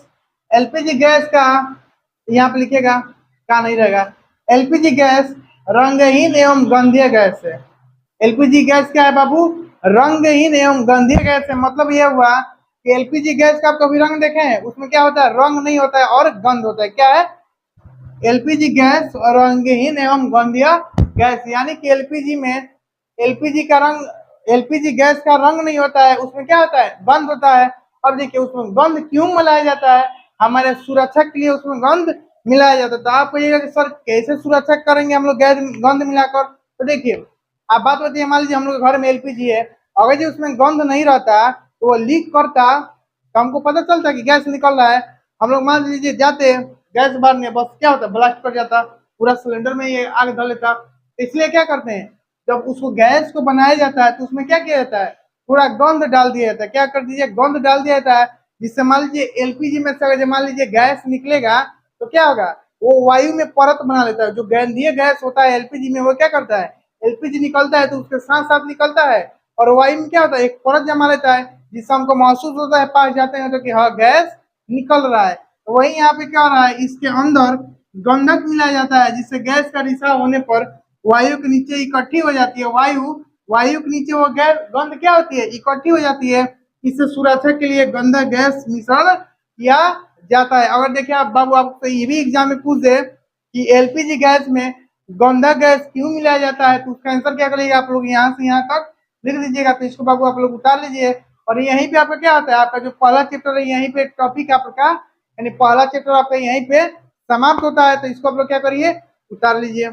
यहीं पे आपका क्या होता है, आपका केमिस्ट्री का जो पहला चैप्टर है रासायनिक अभिक्रिया एवं संकरण, यहीं पे क्या होता है, समाप्त होता है। तो बाबू आपको वीडियो कैसा लगा हमको कमेंट बॉक्स में बताइएगा, और वीडियो अच्छा लगा तो चैनल को सब्सक्राइब करिएगा और लाइक करिएगा। और बाबू ऐसे ही आप चाहते हैं कि केमिस्ट्री का आपको जितना भी चैप्टर है क्लास 10 का, उसका हम सभी चैप्टर का ऐसे ही वीडियो लाए, फिजिक्स का भी लाए और बायोलॉजी का भी लाए, उसके बाद से मैथ का भी आएगा और सोशल साइंस का भी आएगा। तो आप लोग क्या करिएगा, चैनल को क्या कर लीजिए, सब्सक्राइब कर लीजिए।